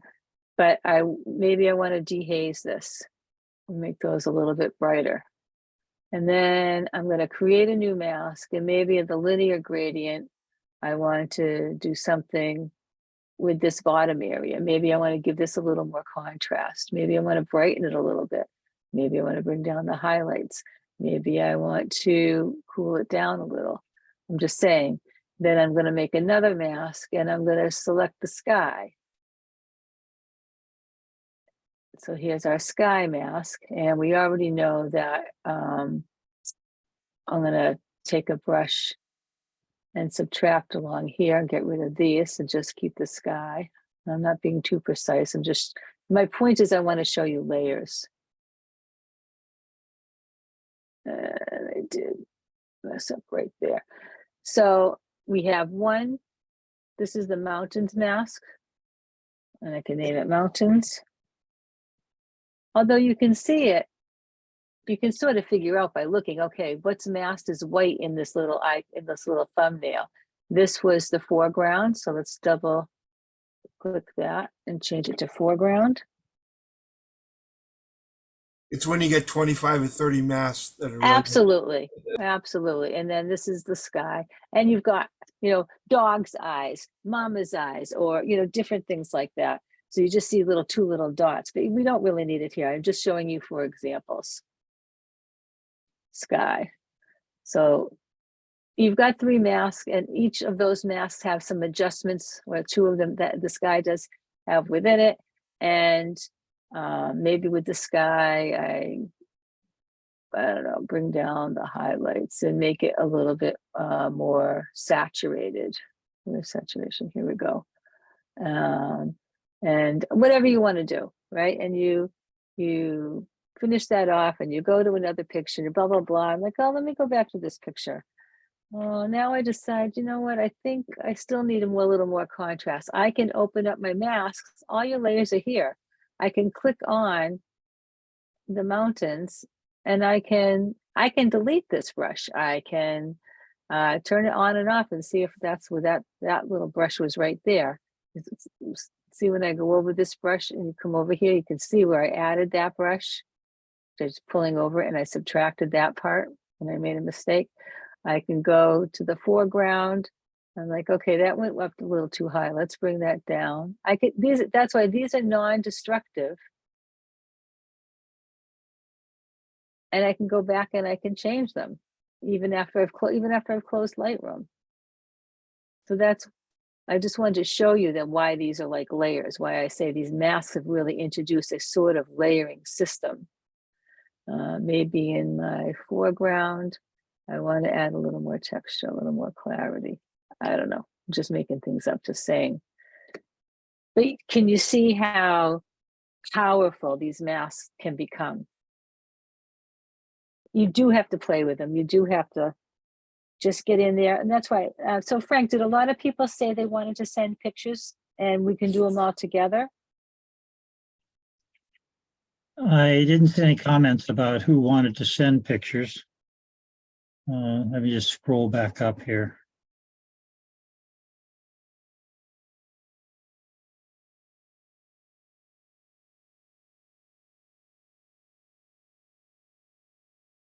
No, I just asked to send Joni your raw images if you would like to work on them. I didn't get comments as to who was going to send. Okay.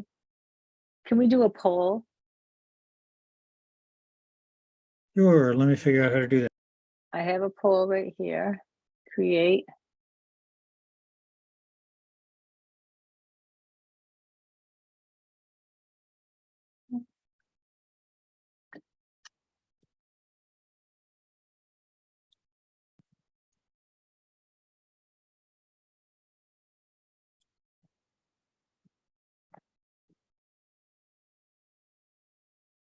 And then we'll do a question.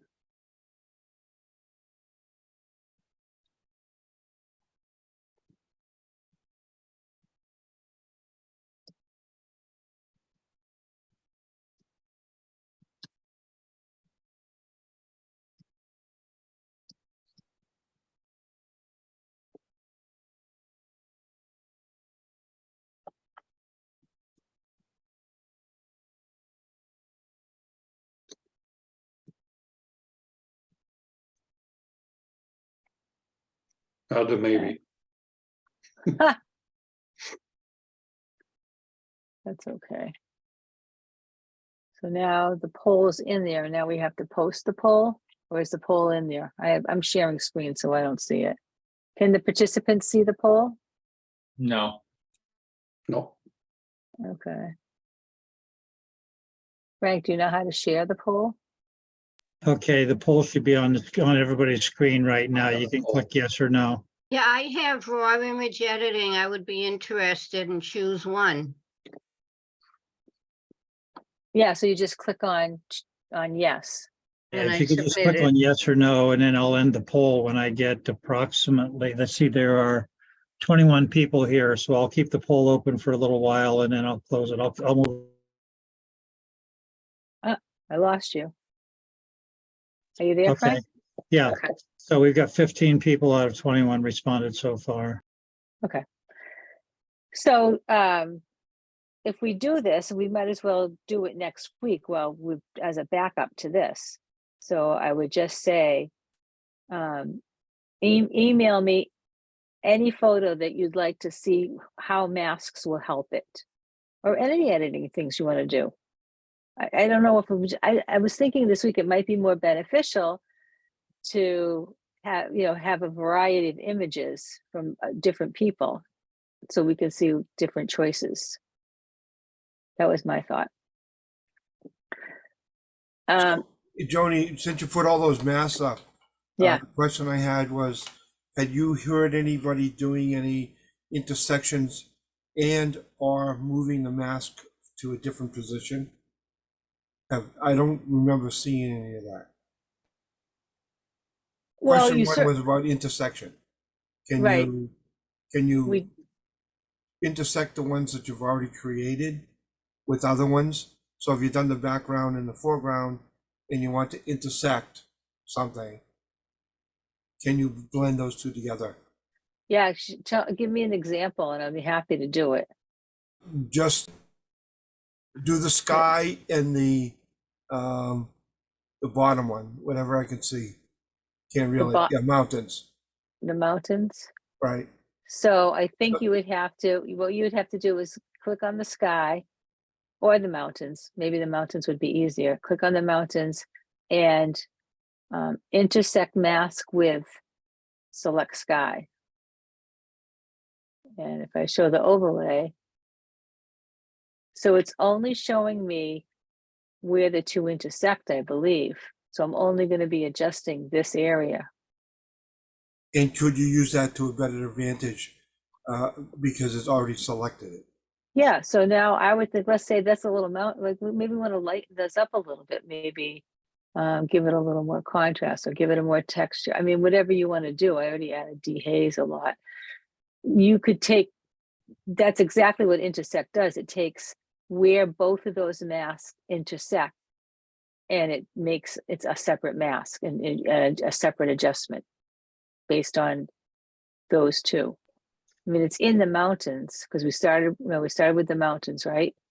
So if I open this up, here's the intersection. And if you look closely, there's a square and a circle there, and where the square and circle meet are what you're adjusting. So this particular mask, I don't even know if I did anything so crazy with it that you could see. Let's go back, click on this back to make it active. Here we go, make it really dark. So you can turn that.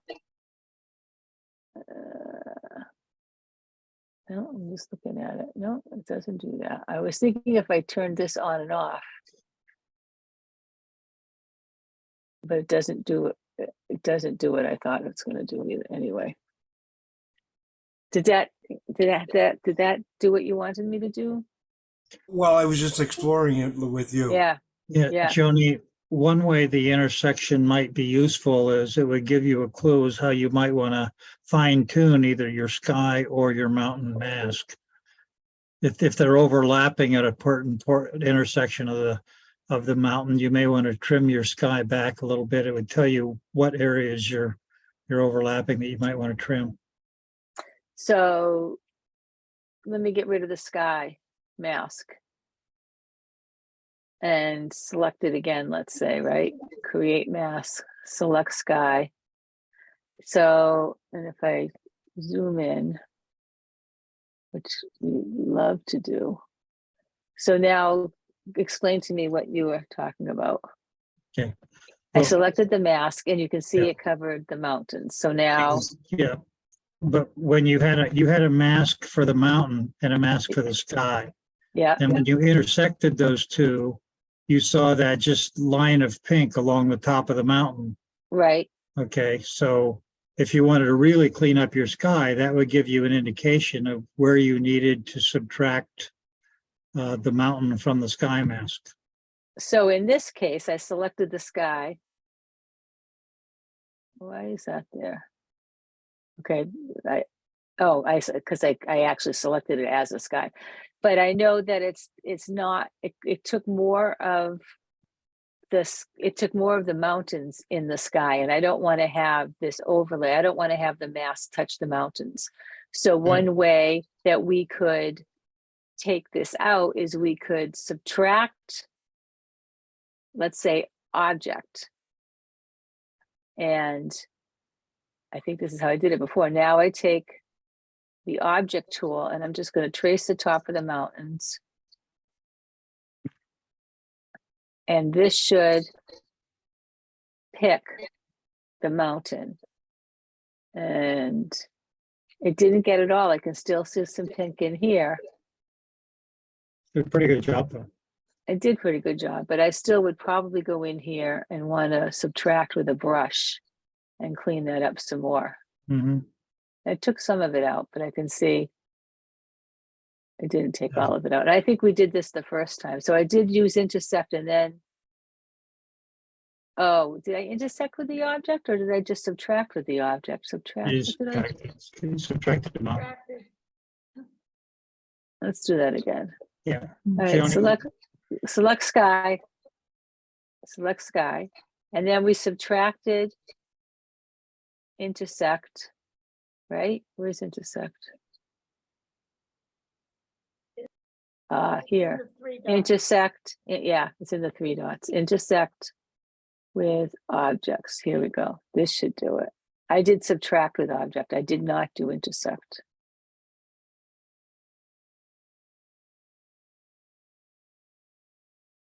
And I shouldn't have to be too precise.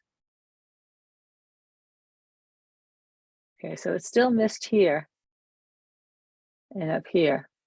Just go back and fix it. Right. That could be the Yeah. color of the mountains though. So just check it out. Mm-hmm. To see when I did intersect, it's only doing the difference where the sky and the mountains intersect. And that isn't really what I wanted to clean up. I think I really needed to subtract, Frank, for that example, to clean up the mask of just getting sky. Now the only thing that we have that's masked are what was sky and object. Did that make sense? It's not what we really wanted to accomplish. What we wanted to accomplish was to select the sky and clean it up by subtracting this stuff. We didn't really want to intersect. Intersect it does have its purpose, but I don't think this was the right example for it.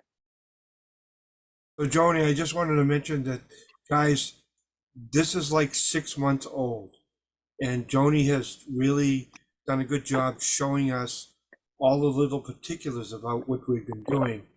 It takes a lot of practice. It takes doing it over and over and over again. So these little things that she's going back and trying to figure out, everybody's trying to do that.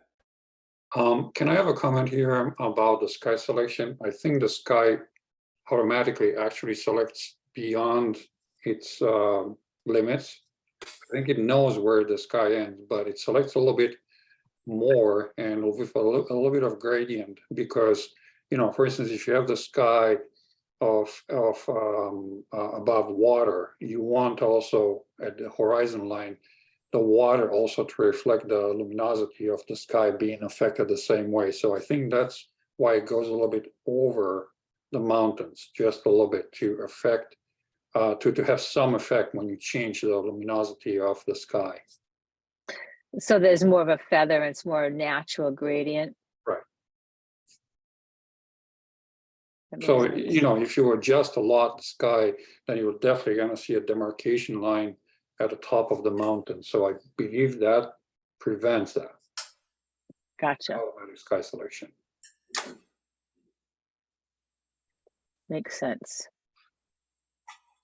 I noticed that in my pictures when I was doing selection, they would automatically put a gradient right at the bottom of the sky. And first I had the same impression, like, no. But then I realized that if I don't do that, it's a very harsh line. Too harsh, right? Yeah. Now, it's almost 9 o'clock, and I did have 2 other things I was going to go over today, but if we're going to do some editing next week on our own images, on your images, then I can, the 2 things that I was going to do are fairly. I didn't get that. I know. Could you try again? I don't know if you guys heard that. Siri thinks I'm talking to her. What was that? What's that? Somebody else sharing their screen? Oh, what the heck? I changed my, that's what it was. Like, so what's the result of the poll, Frank? Because it sort of will determine what I'm doing next week or not. We've had 11 people say they're willing to send in images. Yes, perfect. And we had a question from, I think Fred Floro raised this question. Can we share our screen and edit it live with you?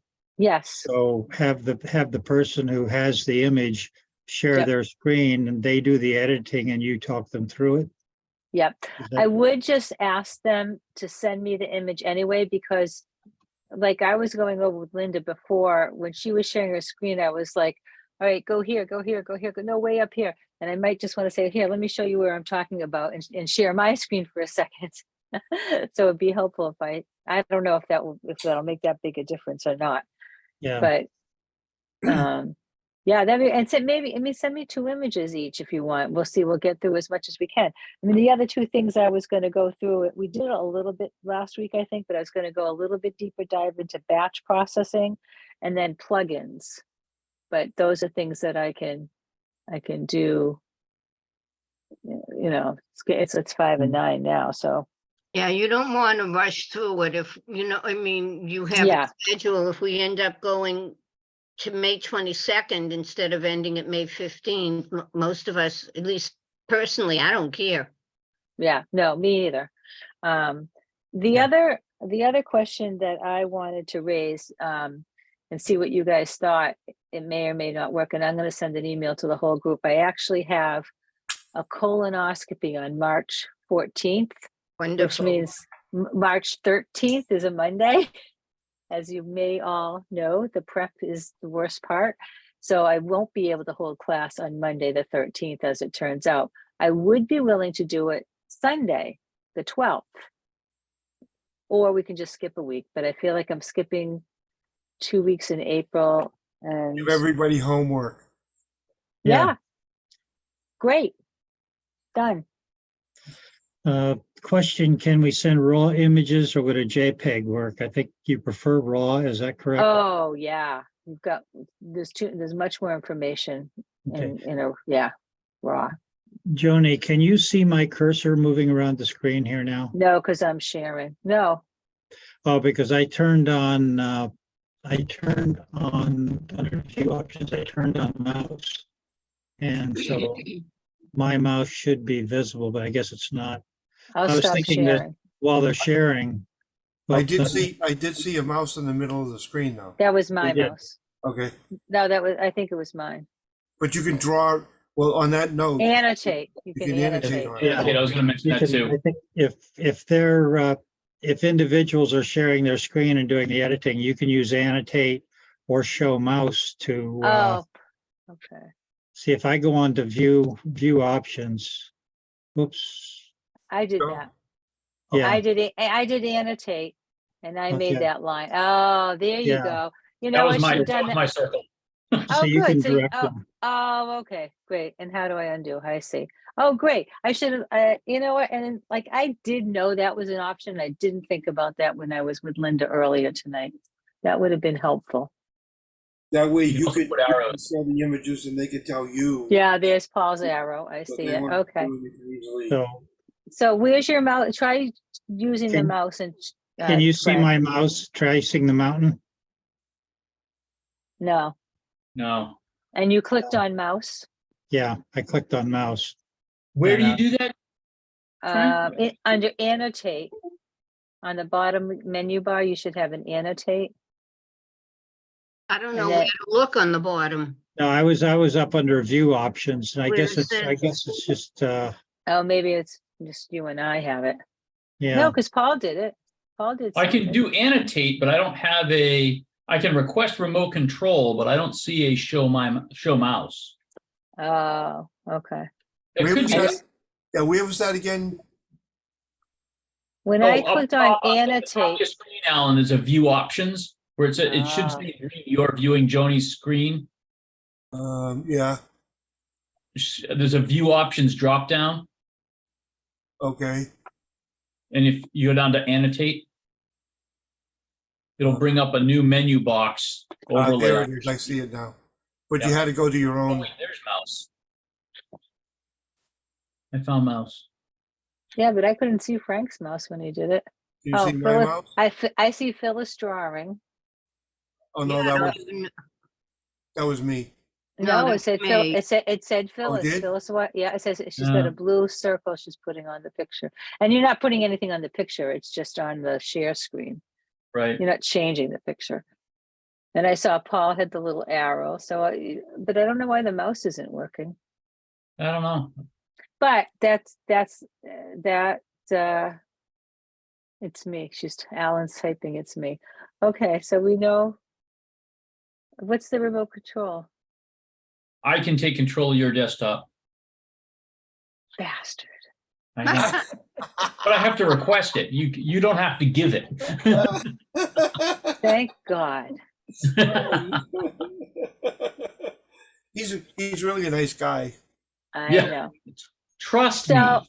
so if everyone's comfortable sharing their screen, I'm going to ask you to send me the pictures just in case. But Yeah, and then people have the choice. If you want to do it, you can share your screen, and if there's something comes up like, okay, here, let me just open up the picture and do it here. They That can- way they we can have actually that way do we it- have options. They can actually just do an, annotate and show exactly what their issue is. And then. Right, but it just gives me options, that's all. I like Yeah. having the option. I think it's better for you to work on your own photo, so you're actually doing it. I think you'll learn better. Absolutely. For me, I learn by making mistakes and then trying to remember what the mistakes were like you did. But I learn Practice. better that Well, way. let's practice your right button, left button, right button, left button. That way you know where. So mine is just fingers, by the way. I got a totally different thing. I got a different kind of mouse. Are you Oh, a trackball or something? No, actually, it's a vertical mouse rather than a horizontal. Oh, okay. I find the ergonomics of my hand working better. And Joni, you've got a tablet, right? yeah, have a Wacom, whatever you want to Did pronounce it. Did it take you a while to get used to use? Yes, yes. Maybe 6 months, but and Shiv Verma, I went to a NECCC pre-conference workshop that Shiv Verma taught years ago, and I'd had it a year and hadn't been using it. So I said, I'm going to take this workshop at NECCC, and he said, there's only one thing you have to do: throw your mouse away now. And the only reason I even have a mouse is every once in a while, for some reason, my tablet doesn't come up on, maybe once a year this happens, rarely. It doesn't come up on my screen when I turn on my computer, but I don't use it just for editing. I use it for everything, every single thing. really? Yeah, always. And Which- I if I'm opening or close everything, I do it for everything. Which Johnny, can Wacom you do a tablet do you SIG on, have? Wacom tablet? Intuos Pro Medium, I think it is. Can Oh, you do a SIG on it? Because I have a box and I'm looking at it. It's a $300 box Yeah. sitting there doing nothing in I your Yeah. have a big office. box, mm-hmm. but Yeah. yeah, it's intimidating. I have a Wacom one that I just got for Christmas, and I've got it plugged in, and I'm trying to figure out how to get it set up with Lightroom, but the YouTube videos are all for different models, so it's hard to figure out. Oh, yeah, it is. You're right. I actually use it, a lot of times as a straight line. I'll take a ruler and put it on my pad. And well, it just, That's a I'm- $300. Yeah. Tony, Well, no. But I also just use it for fine detail. Like when Yes. you're doing the mountains, Mhm. I would blow it up and I would use the mouse to trace the top of the mountains. with Right. more Yeah. precision. Tony, I have a Yeah. box too. how do you pinch on the Wacom tablet? There's finger swipes. I just did it. You Oh, can yeah. do, there's several, you can do finger gestures, you can do Only on the new ones. well, mine's not that new. Mine's a 8 years old. oh Wow. yeah, mine's because I have the touch one, but I still use my trackpad when I need to pinch or drag something around. It's all customizable. If you go into the Wacom setting, Wacom, whatever they call it, I don't know which way to pronounce it. Wacom settings, you can customize every single piece of it. You can probably see the touch on and off. There's a bunch of things that you can customize. I don't know how to get out of that. There we go. Anyway, I'm going to shut down, kiddos. Next Right. week, send me your raw images. I'll remind people in an email. Send up to 2, I'd say. I don't know if we'll get through all of them. We'll do like image study. We'll do, one, blah, blah, blah. I'll put in the thing, name them, rename them before you export them. Your name 1, your name 2, something like that. We'll do those, and we'll quickly do some batch processing, and maybe we'll get to plugins, maybe we won't. Plugins doesn't take a lot of time either. I just wanted to show what round tripping looks like. Joni, I put a question in like 15 minutes ago. In the Oh, chat. Frank must probably scrolled past Frank. All I asked was, I said that given the fact that I have problems with the brush because of my trimmer, can I just zoom way in so I have more control, Yeah. use the brush, and then zoom back to where I was before? Does that If that work? helps you, well, if you'll have to do it and see if it works. I don't, for me, I don't have that issue really, but I'm thinking in my head, the more you zoom in, it might be harder, but you try it. It doesn't hurt anything. It's all non-destructive. You can always take it away. All Okay. right. Thank you, everybody. I appreciate it. Thank you so much, Joni. Great session. Thank Okay. you, I will Johnny. send Thanks, Joni. everything out tomorrow. Another great session. Thank you. Good night. Thank you. Good Good See you at night. the There you church. are. See Oh, you at there's the church everybody. tomorrow. Yes, I think I'm We're coming live at the tomorrow night. church. Yeah, I'm gonna come tomorrow night. Good Oh, night. good. I'll see you Good night. all there, whoever there. Okay. Bye. Okay. Good Bye. night. I like you Bye. here, by the way, Joni. Oh my God, that's called, I forgot I was meeting a friend for coffee this morning and I never took a shower. I threw my hair back and I had other things going on. I have issues with my mom and planning to Disney trip and I never did take a shower today. Still looking good. Oh yeah, thank you. Good night. Good Good night. night. See you all tomorrow.